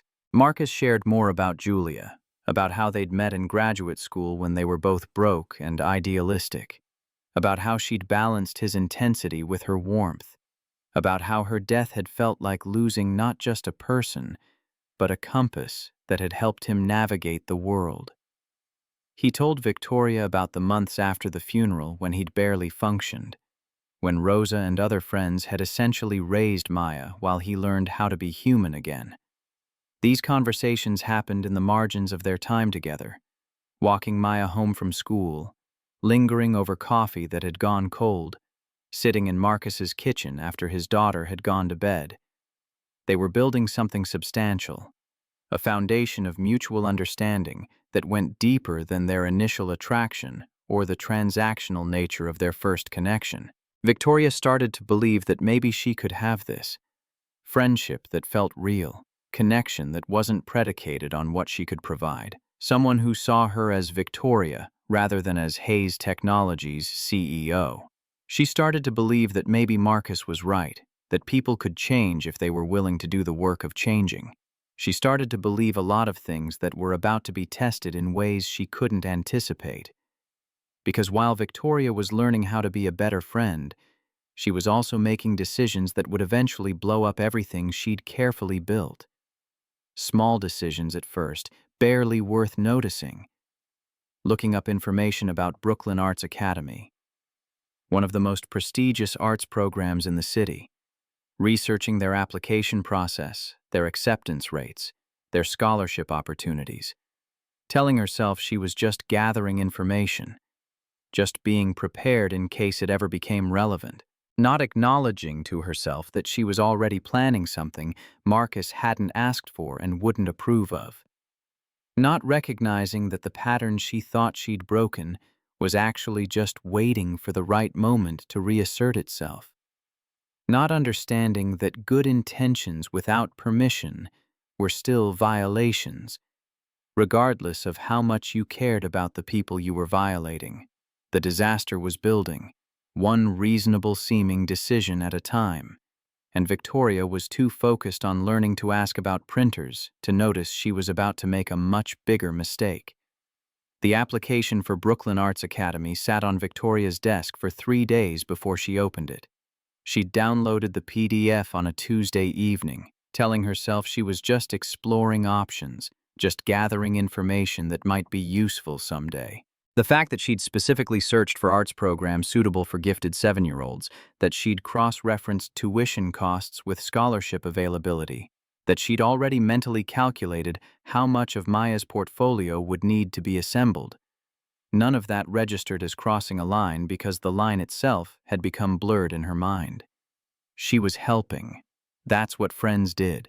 They saw opportunities and they opened doors and they used whatever resources they had to make good things happen for people they cared about. The fact that Marcus had explicitly told her to ask before acting seemed, in this particular case, like an unnecessary obstacle to something that was obviously in Maya's best interest. Victoria opened the application on Friday morning, her coffee cooling beside her laptop while she read through the requirements. Portfolio of 10 to 15 pieces demonstrating artistic range and technical skill. 2 letters of recommendation from art educators. Parent statement explaining why this program would benefit the student. Interview with the admissions committee. Annual tuition of $35,000, though the website prominently advertised that 90% of students received some form of financial aid. She could make this happen. The thought arrived fully formed, accompanied by a surge of purpose that felt like coming home after being lost. She could contact Maya's elementary school art teacher, request samples of her work, commission a professional photographer to document her portfolio. She could write the parent statement herself. She'd observed Maya's artistic talent firsthand, understood her potential, could articulate why this opportunity mattered in ways that would resonate with admissions committees. She could establish a scholarship fund through Hayes Technologies specifically designated for students like Maya, could structure it so the financial burden disappeared entirely. She could solve this problem the way she solved every problem, with money and connections, and the absolute certainty that she knew what needed to happen. The fact that Marcus would be furious never quite penetrated her planning. Or rather, it penetrated and was dismissed, categorized as an obstacle to be managed rather than a fundamental violation of trust. Victoria told herself she'd explain after Maya was accepted, that Marcus would understand once he saw the opportunity she'd created, that his anger would fade when he realized how much this would help his daughter's future. She told herself a lot of things that turned out to be lies she was performing, for an audience of one. Monday morning, Victoria called Maya's school. The art teacher, a woman named Ms. Peterson who sounded young and enthusiastic, was initially confused about why a stranger was requesting student work. "I'm a family friend. Maya's father is aware I'm helping with this." The lie slipped out smooth as glass, so automatic that Victoria barely registered it as dishonest. She'd convinced herself that Marcus would have approved if she'd asked, therefore asking was redundant, therefore claiming his approval was essentially accurate, even if technically false. Ms. Peterson requested written permission. Victoria drafted an email that managed to avoid explicitly claiming to be Maya's parent while implying enough authority that the teacher wouldn't question it. She forged Marcus's name on a consent form with handwriting she'd practiced from his signature on a thank you card he'd sent after the computer installation. Each step felt justified in isolation. Each decision seemed reasonable when she was making it. She was just streamlining a process that would have happened anyway, just removing unnecessary friction from an outcome that was obviously correct. She didn't recognize herself becoming the person Marcus had accused her of being 8 years ago. Someone who steamrolled other people's agency because she believed her judgment was superior to theirs. She didn't see that every rationalization was another brick in a wall that would eventually collapse and bury everything she'd built with Marcus and Maya. She was too busy solving the problem to notice she was creating a catastrophe. The portfolio arrived 2 weeks later, 10 pieces of Maya's artwork professionally photographed and mounted. Victoria spread them across her conference room table, studying each one with the kind of attention she normally reserved for quarterly reports and acquisition proposals. Maya had talent, real, undeniable talent that went beyond typical 7-year-old enthusiasm.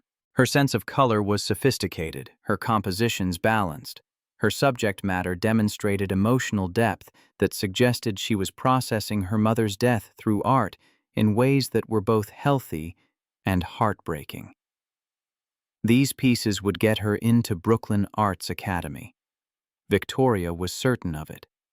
She just needed to complete the application, write the parent statement, secure the letters of recommendation. She worked through the checklist with the efficiency of someone who'd spent decades turning ambition into reality through sheer force of will. The parent statement took 3 drafts before Victoria was satisfied. She wrote from Marcus's perspective, channeling what she imagined he would say if he'd agreed to apply. She described Maya's resilience after losing her mother, her natural affinity for visual expression, her need for an environment that would challenge and nurture her gifts. She wrote about economic barriers and systemic inequities and how Maya deserved opportunities that shouldn't be determined by her zip code. Everything in the statement was true. That's what Victoria told herself. Every word reflected genuine observations about Maya's talent and potential. The fact that Marcus hadn't written them, hadn't approved them, hadn't even known they were being written. That was a technicality that would be resolved once Maya was accepted. She submitted the application on a Wednesday evening, sitting alone in her office after everyone else had gone home. The submit button felt momentous, like she was launching something important into the world. She imagined telling Marcus and Maya the good news, imagined their gratitude, imagined Maya thriving in an environment designed for artistic excellence. She imagined everything except the truth, that she'd just committed fraud, violated trust, and demonstrated that she'd learned absolutely nothing from Marcus's attempts to teach her about boundaries and respect. The acceptance letter arrived 6 weeks later, faster than Victoria had expected. She opened it standing in her kitchen, having intercepted the mail delivery to the address she'd used, a P.O. box she'd rented specifically for this purpose, another small deception that had seemed justified at the time. The letter was enthusiastic, congratulating Maya on her acceptance and informing the family that she'd been awarded a full scholarship funded by the Hayes Technologies Foundation for Emerging Artists.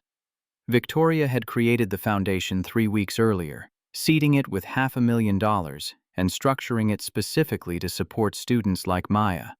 The scholarship was legitimate, properly established through her company's charitable arm. The fact that she'd designed it specifically to benefit one 7-year-old girl without that girl's father's knowledge seemed, in Victoria's mind, like smart planning rather than manipulation. She held the acceptance letter, feeling triumph surge through her chest. She'd done it. She'd opened a door that would transform Maya's future, had given her access to resources and instruction that would develop her talent into something extraordinary. Marcus would be angry initially, but he'd come around. He had to come around, because refusing this opportunity would be choosing pride over his daughter's welfare. And Marcus wasn't that kind of father. Victoria called the school the next day, spoke with the admissions director, confirmed the scholarship details. Everything was arranged. All that remained was telling Marcus and Maya that their lives were about to change in ways they hadn't asked for but would eventually appreciate. She should have told him immediately, should have called that evening, confessed what she'd done, accepted his anger and dealt with the consequences.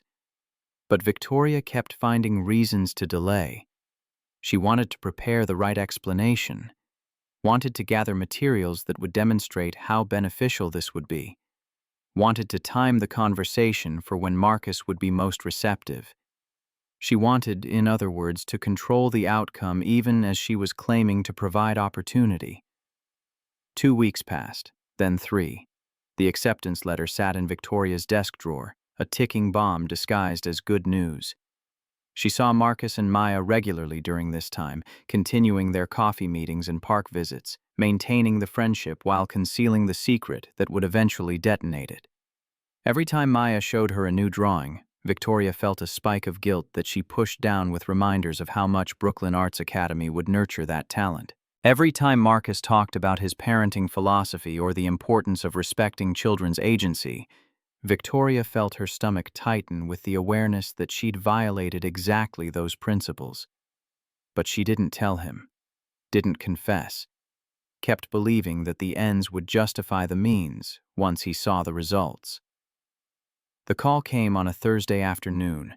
Marcus's name appeared on Victoria's phone screen while she was in a meeting with her executive team discussing market expansion strategies. She excused herself, stepping into the hallway, her heart rate already accelerating because something in the timing felt wrong. "Victoria, did you apply my daughter to Brooklyn Arts Academy?" His voice was controlled in a way that suggested enormous effort going into maintaining that control. Victoria's mind went blank for a crucial second, all her prepared explanations evaporating in the face of his question.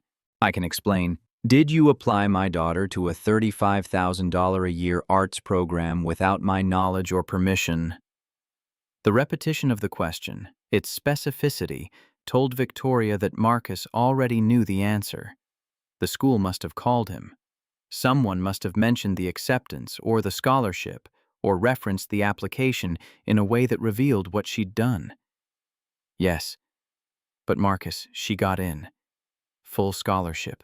This is an incredible opportunity. How dare you? The words were quiet, almost whispered, but they hit Victoria like physical force.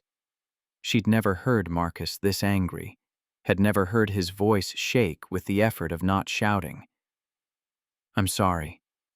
I should have told you first, but I knew you couldn't afford to apply, and Maya has so much talent.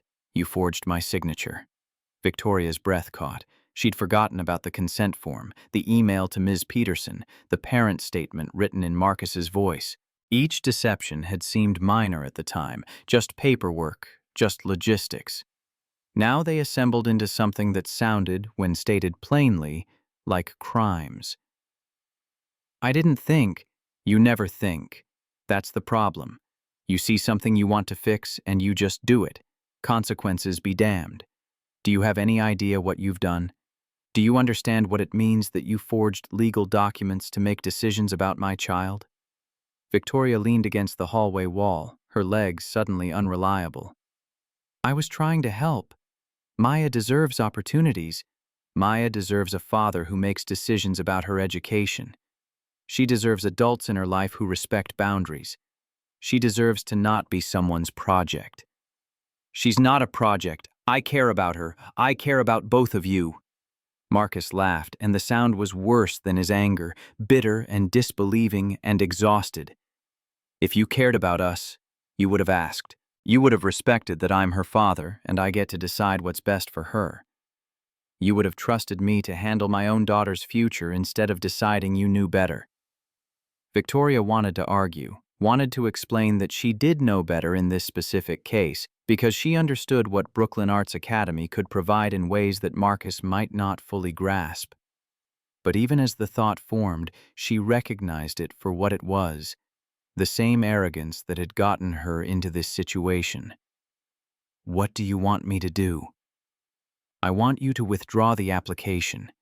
Immediately. And I want you to stay away from Maya. The second part landed like a punch to the chest. Marcus, please. I'm serious. Don't call, don't text, don't show up at the park or the center. My daughter has been asking about you every day, wondering when she'll see you next, and I'm not going to let her get more attached to someone who treats people like chess pieces to be moved around for their own satisfaction. I don't treat people like chess pieces. I made a mistake. I know I did. But I was genuinely trying to help. Help requires permission. What you did was control. And I won't have someone who can't tell the difference in my daughter's life. Victoria's office door opened down the hall, her assistant looking concerned. She waved him away, turning to face the window so no one could see her face. How long do I have to stay away? The question came out small, childlike. The voice of someone who'd just realized they'd destroyed something irreplaceable. I don't know. Maybe forever. Maybe just until I can trust that you've actually changed instead of just learning to hide the same behavior behind better language. Marcus. But the line was dead. He'd hung up, and Victoria was left standing in her company's hallway, surrounded by the trappings of her success, having just lost one of the only genuine friendships she'd managed to build in 20 years. She returned to her meeting on autopilot, sat through another hour of strategic planning without processing a single word. The moment the meeting ended, before she could retreat to her office and sink into regret, Victoria pulled out her phone and dialed Brooklyn Arts Academy. Her hands shook as she waded through 2 rings, 3, 4. Brooklyn Arts Academy Admissions Office. This is Victoria Hayes. I need to speak with Director Morrison immediately. Ms. Hayes, we're so excited about Maya Bennett's acceptance. If you're calling about the orientation schedule, I'm calling to withdraw the application. The line went silent. I'm sorry, what? Victoria's throat felt tight, each word scraping against her conscience like broken glass. The application was submitted without the father's knowledge or consent. Maya Bennett's acceptance needs to be withdrawn immediately. The scholarship fund I created needs to be restructured to remove any connection to specific students. I'll send written confirmation within the hour. Ms. Hayes, I don't understand. The application had parent consent forms, a signature. I forged the signature. The admission came out flat, factual. I forged legal documents to submit an application without parental permission. The application is invalid. If the school needs to involve legal counsel, I understand. But Maya and her father are not responsible for my actions. Another long pause. I'll need to speak with our director and legal team. This is highly irregular. I know. I'll have my lawyer send formal documentation taking full responsibility. But please remove Maya's file from your system immediately. She was never supposed to be there. Victoria hung up before her voice could crack. She opened her laptop with fingers that felt numb, pulled up the letter template she used for legal communications, and began typing. To whom it may concern. I, Victoria Hayes, CEO of Hayes Technologies, take full responsibility for fraudulent submission of documents to Brooklyn Arts Academy. She detailed every deception. The forged signature. The misrepresented parental consent. The scholarship fund designed to benefit a specific child without that child's father's knowledge. She didn't soften anything, didn't hide behind corporate language or legal technicalities.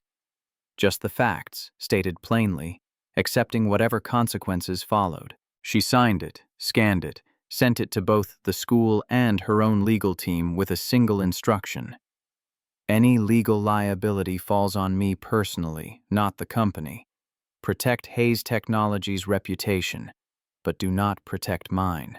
Only then did she close her office door, sit at her desk, and stare at the acceptance letter that had briefly represented what she'd thought was generosity, but now understood was theft. Theft of agency, theft of choice, theft of Marcus's right to parent his own daughter. She'd taken something that didn't belong to her, and no amount of good intentions could change that fundamental violation. She'd taken a child who'd already lost her mother and inserted herself into that child's life, building trust and affection, only to reveal herself as untrustworthy in the most fundamental way possible.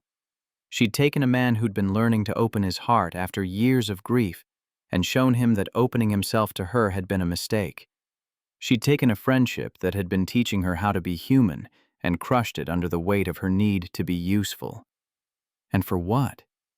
For the opportunity to put a 7-year-old in an arts program she hadn't asked for, to solve a problem that hadn't existed until Victoria decided it did, to prove to herself that she could make things happen regardless of what other people wanted. Victoria opened her laptop, pulled up her therapist's contact information. Chen had been seeing her for 3 months now, weekly sessions where Victoria had been making progress on understanding her need to control outcomes and her tendency to conflate usefulness with worthiness. She'd thought she was learning. She'd believed the changes were real. She sent Dr. Chen an emergency session request, then sat in her office as the afternoon light faded into evening, watching the city transform from day to night through her enormous windows. She thought about Marcus and Maya eating dinner without her, thought about how Maya would ask where Miss Victoria was and what Marcus would tell her. She thought about the hurt in his voice, the betrayal, the exhaustion of dealing with someone who kept making the same mistakes while claiming to be different. She thought about her parents, about how they'd raised her to believe that achievement was everything and connection was weakness. She thought about how she'd built an empire but couldn't maintain a single friendship without destroying it. She thought about sitting alone on New Year's Eve, about Marcus inviting her to his table when he had no reason to, about how she'd repaid his kindness by violating his trust in the worst possible way. The realization that followed was simple but devastating. She didn't know how to love people without trying to control them, didn't know how to care without making it transactional, didn't know how to be present without also being useful, because presence without utility felt like existing without purpose, and if she couldn't learn that distinction, she'd spend the rest of her life alone, no matter how many billions of dollars she accumulated or how many magazine covers featured her face. Her phone buzzed. A text from Rosa, Marcus's colleague from the center, whose number Victoria had saved after several volunteer sessions. "I heard what happened. Marcus told me. I'm not going to lecture you because I think you already know what you did wrong. I'm just going to say this. If you actually care about them, give them space. Real space. Not the kind where you're calculating how to win them back, but the kind where you respect that they get to decide if they want you in their lives. And maybe use that space to figure out why you keep doing this to people you claim to care about." Victoria read the message 3 times. Rosa had gotten to the heart of it. She was already strategizing, already thinking about how to fix this, how to demonstrate she'd learned her lesson and deserved another chance. Even her regret was transactional, focused on outcome rather than genuine transformation. She typed back a single word: understood. Then she did something that felt physically painful. She deleted Marcus's contact information from her phone, deleted the photos she'd taken of Maya's drawings, the videos of their park visits, the text thread that documented 3 months of friendship. She removed every easy path to reaching out, every temptation to check in or explain or try to make him understand. If Marcus wanted to contact her, he had her information. The decision to reconnect, if it ever happened, would be his to make. Victoria spent that night and the next several days in a fog of regret so thick she could barely function. She moved through her work responsibilities mechanically, made decisions that her team implemented without questioning, attended meetings where she contributed nothing beyond approval or denial of proposals others had developed.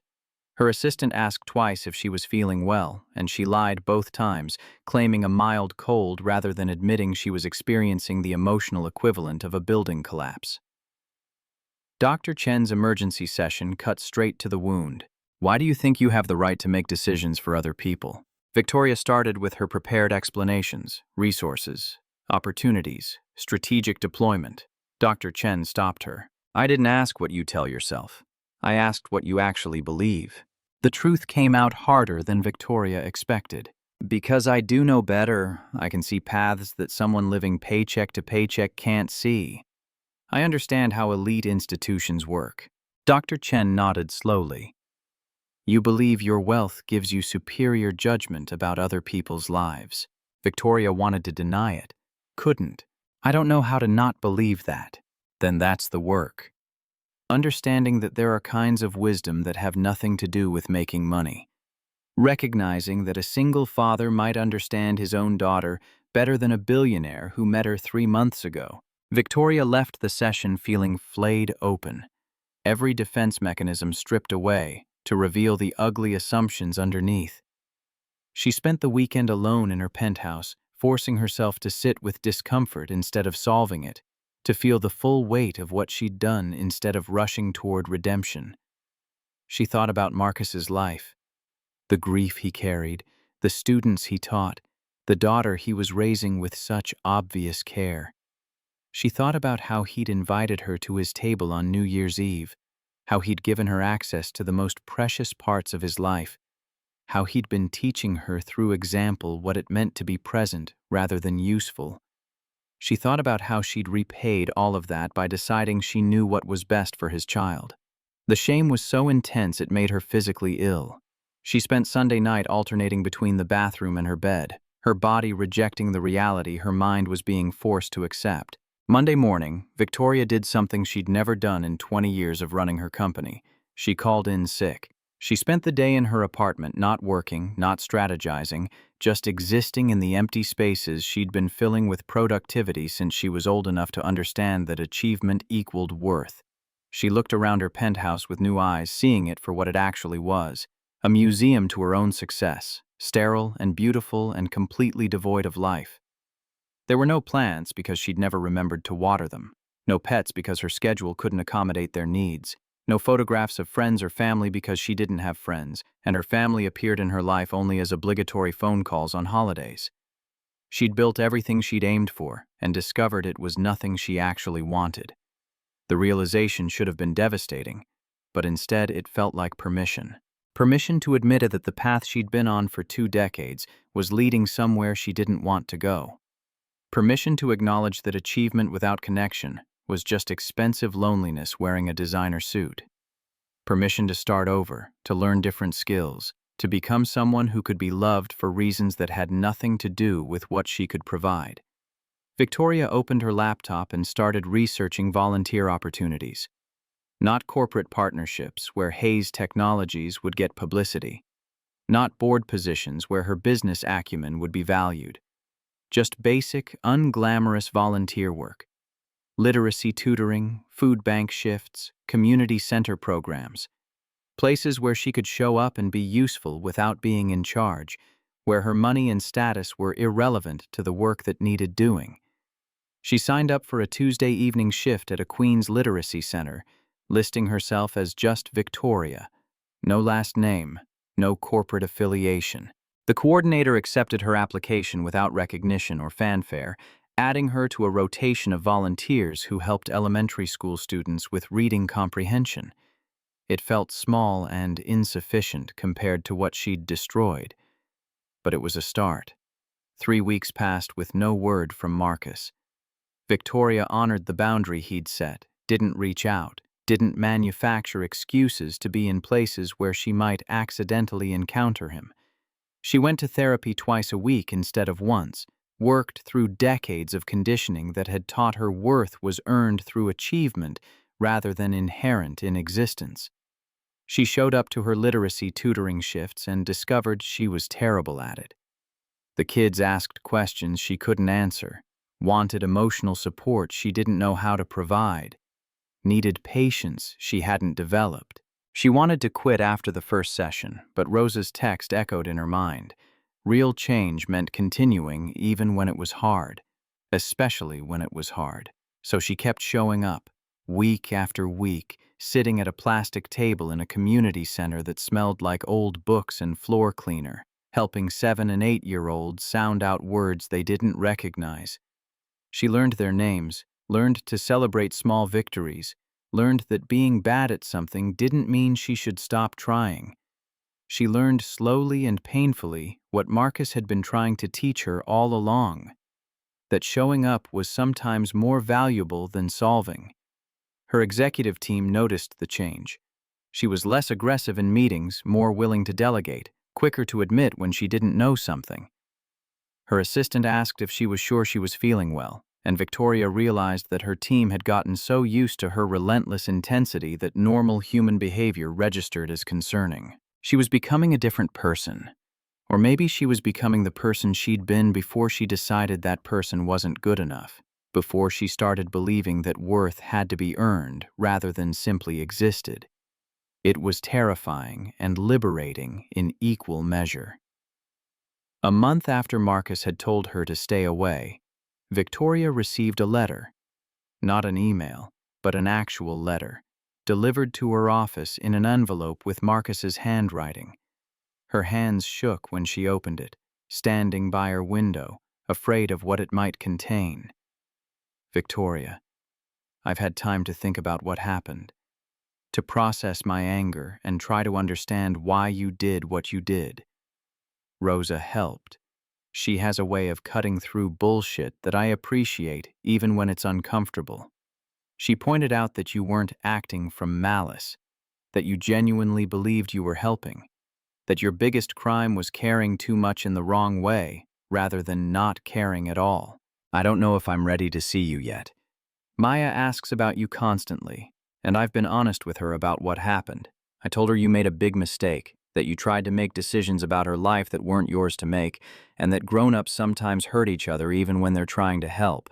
She drew you a picture anyway. I'm enclosing it. She said to tell you she forgives you and hopes you'll come back when Daddy says it's okay. I'm working on getting to okay. I think I'll get there eventually, but I need you to understand something first. If we rebuild this friendship, It has to be on the foundation of you actually respecting my boundaries instead of just learning to hide when you're violating them.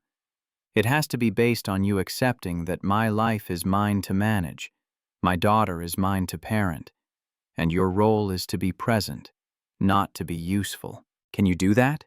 Not just say you can, but actually do it, because if the answer is no, then we should end this now before Maya gets more hurt. Marcus. Victoria read the letter 3 times, then pulled out the drawing Maya had enclosed. It showed 3 stick figures, Marcus, Maya, and Victoria, standing under a rainbow. The figures were holding hands, and Maya had written, "Friends are still friends even when they mess up," in careful block letters along the bottom. She sat at her desk and cried, something she rarely allowed herself to do at work. Cried for the friendship she'd damaged, for the little girl who forgave her more easily than she forgave herself, for the man who was trying to find his way toward forgiveness despite having every reason to walk away.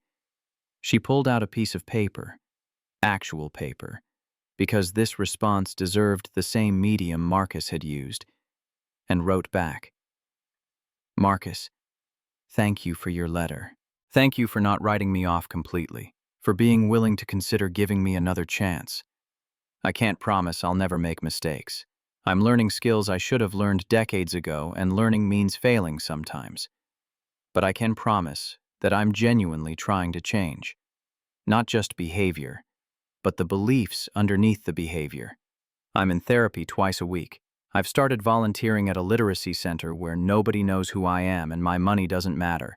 I'm learning what it feels like to be bad at things, to struggle, to show up without having solutions. It's uncomfortable and humbling, and probably what I should have been doing all along. I don't know if I can be the friend you and Maya deserve, but I want to try. And I understand that trying means respecting your timeline, not pushing for reconciliation before you're ready, accepting that you might decide I'm not worth the risk. Whatever you decide, please tell Maya I forgive her too, even though she didn't do anything wrong.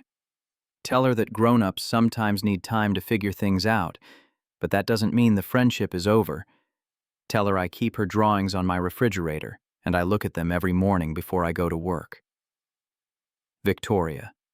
She mailed the letter from the post office instead of having her assistant handle it, a small act that felt symbolically important. Then she went to her literacy tutoring shift and helped a second grader named Jaden work through a book about a dog who saved his family from a fire. Jaden struggled with every other word, and Victoria struggled with her impatience, but they made it through the book together. Small victories, that's what she was learning to value. Not billion-dollar acquisitions or magazine covers, but the tiny increments of progress that happened when you showed up consistently and didn't expect immediate transformation. 2 weeks later, her phone rang. Marcus's name appeared on the screen, and Victoria's heart rate spiked before she even answered.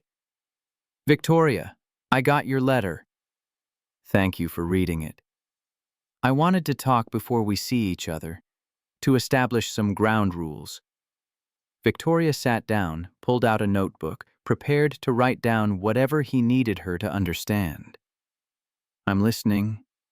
First, if we rebuild this, it's slow. Coffee, maybe once every 2 weeks. Not daily contact, not immediately returning to the intensity we had before. We need to test whether the changes you're making are real or just performance." Understood. Second, Maya comes back into the picture even slower. I'm not introducing you back into her life until I'm confident you won't hurt her again. That might take months. Can you accept that? The question hurt, but Victoria understood why he was asking it. Yes, I accept that. Third, the center. You can keep volunteering if Rosa says it's okay, but you don't get to make decisions about programming or equipment or anything else. You show up, you help with whatever task you're given, you leave. No initiatives, no improvements, no solving problems we haven't asked you to solve. Agreed. Fourth, and this is the most important one. If I tell you that you're overstepping, you stop immediately. You don't argue, you don't justify, you don't try to explain why your way is better. You just stop. Because the moment you start debating my boundaries is the moment this ends. Are we clear? Victoria took a breath, recognizing how much trust Marcus was extending by being willing to try it all. We're clear. And Marcus, thank you for not giving up on me completely, for believing I can be better. I'm not sure I believe it yet. But Julia used to say that people deserve the opportunity to prove themselves wrong about who they think they are. I'm giving you that opportunity. Please don't waste it. They set a coffee date for the following Tuesday. Neutral location, 1 hour maximum. When Victoria hung up, she felt something she hadn't experienced in the 6 weeks since Marcus had told her to stay away. Hope that wasn't dependent on her ability to fix things, but on her willingness to let things unfold without her control. She went to therapy and told Dr. Chen about the conversation. The therapist smiled, the first time Victoria had seen her look genuinely pleased rather than clinically neutral. This is progress. Real progress. You accepted his terms without negotiating. You acknowledged that he gets to set the pace. You're learning. It doesn't feel like enough. It's not supposed to feel like enough. Actual change feels inadequate because you're used to grand gestures and dramatic transformations. This is the work. Small steps, repeated consistently, without expecting applause or immediate results. Victoria left the session and went home to her empty penthouse, where Maya's drawings hung on her refrigerator alongside a schedule of her volunteer shifts and a list of boundaries she'd written out to remind herself of what she was learning.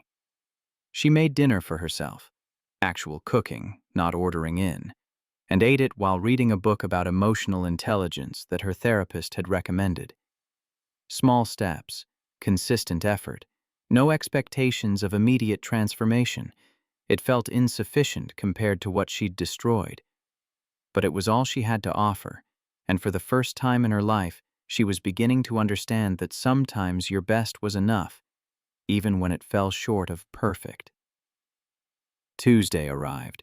Victoria met Marcus at the coffee shop they'd frequented before everything fell apart, arriving 5 minutes early and ordering her usual before sitting at a table by the window. She watched people pass on the sidewalk, reminded herself to breathe, resisted the urge to prepare talking points or strategic objectives. This wasn't a negotiation. It was two people trying to determine if friendship was still possible after trust had been shattered. Marcus arrived exactly on time, and Victoria noticed immediately that he looked tired. Not just physically tired, but emotionally exhausted, the kind of weariness that came from carrying too much for too long.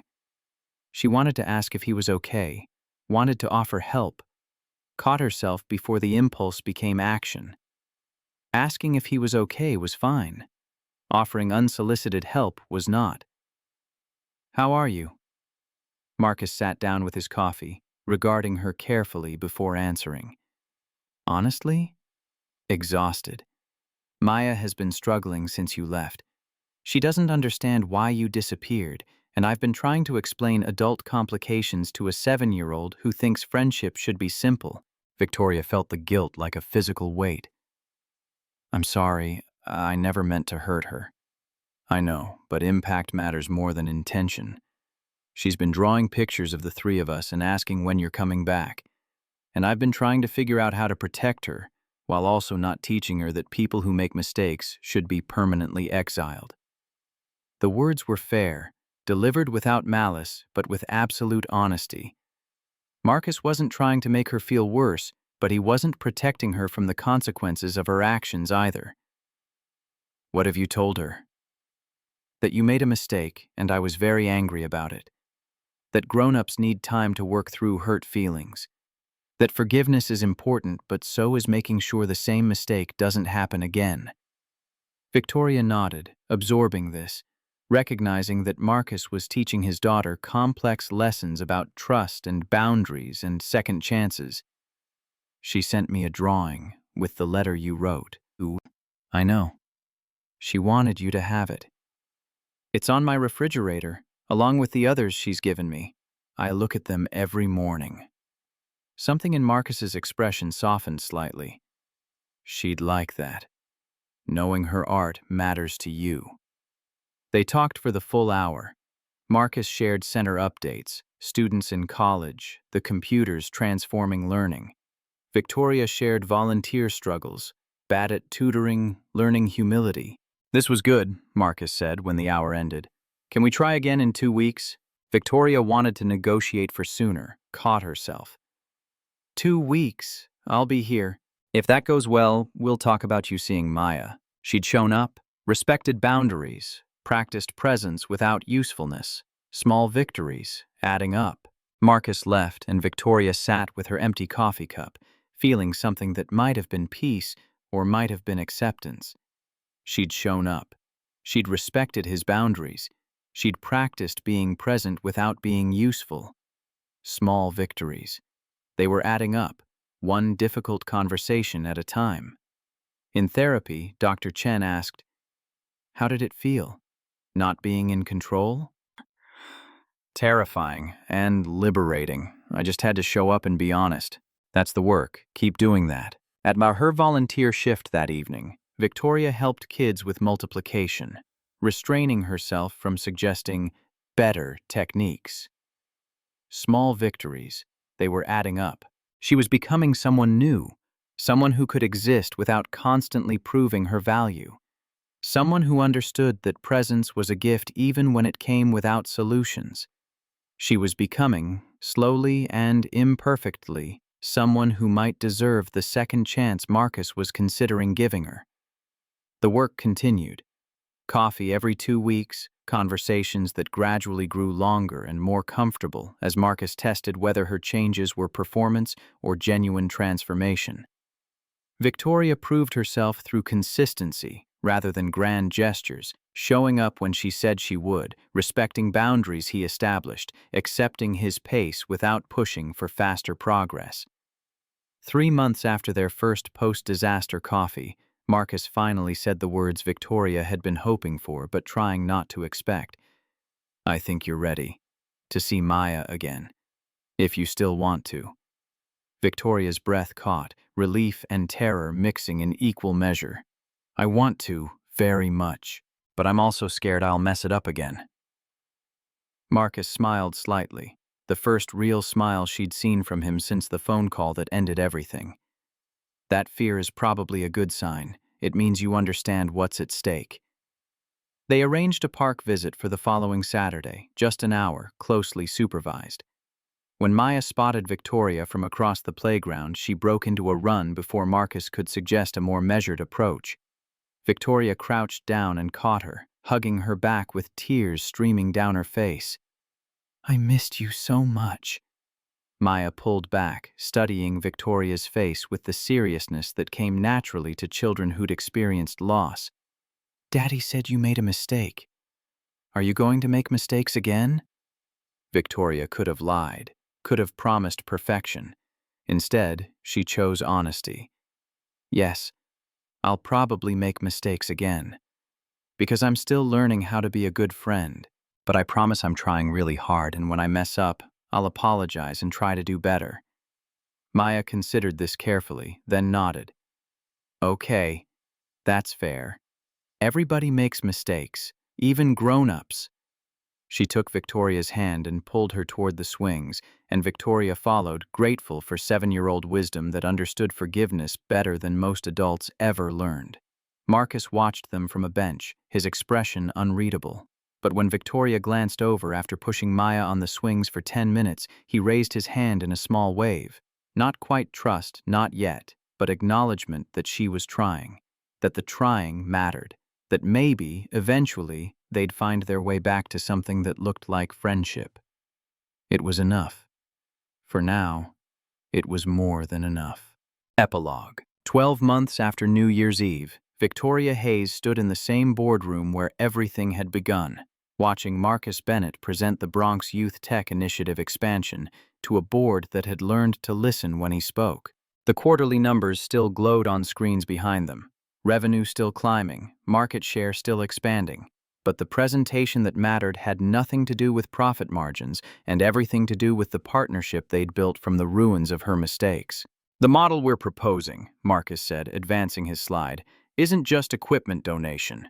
It's equity stakes for center directors, employment pipelines for students, mentorship that doesn't treat communities like charity cases.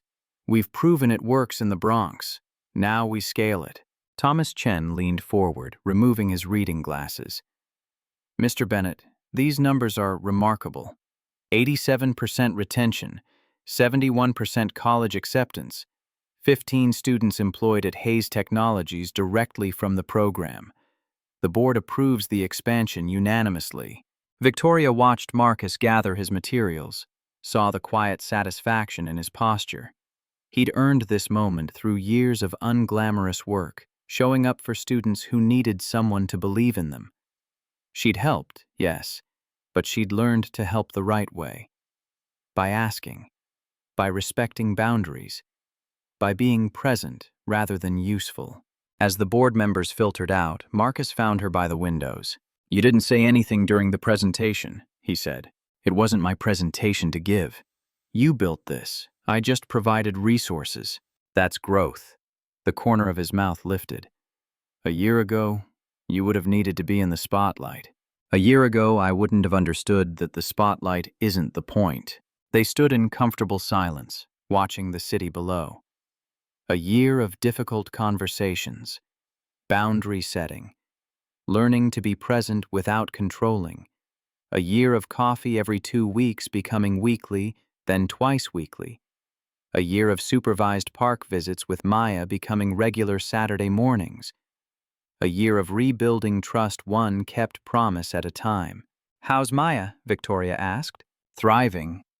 Still asks about you constantly, but now it's, 'When's Miss Victoria coming?' Not, 'Where did she go?'" Marcus pulled out his phone, showed her a photo. "She wants you to see her latest drawing before Saturday. Says it's her best one yet."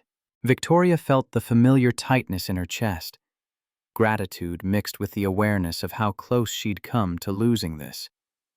"Tell her I can't wait. She might just text you herself. She's been practicing on my phone." As if summoned, Marcus's phone buzzed. A message from Maya, carefully spelled in 7-year-old concentration. "Miss Victoria, I made you something special for Saturday. It's a surprise. Love, Maya." Victoria smiled, showing Marcus her own phone, where she'd already received a copy. Too late. She's getting efficient. Marcus pocketed his phone, turned to face Victoria fully. "Speaking of Saturday, I was thinking maybe we could do dinner after the park, the 3 of us. Nothing fancy, just dinner." The invitation landed differently than it would have a year ago. No performance, no grand gesture, just a simple offer of time together, the kind of ordinary thing friends did. "I'd like that. Should I bring anything?" "Just yourself. Actually show up instead of trying to fix everything, and we're good." "I can do that." Marcus moved toward the door, paused. "You know what Julia used to say? That redemption isn't about erasing what you did wrong. It's about who you become after you break something." Victoria's throat tightened. He rarely mentioned his late wife, and when he did, it meant something. What would it be?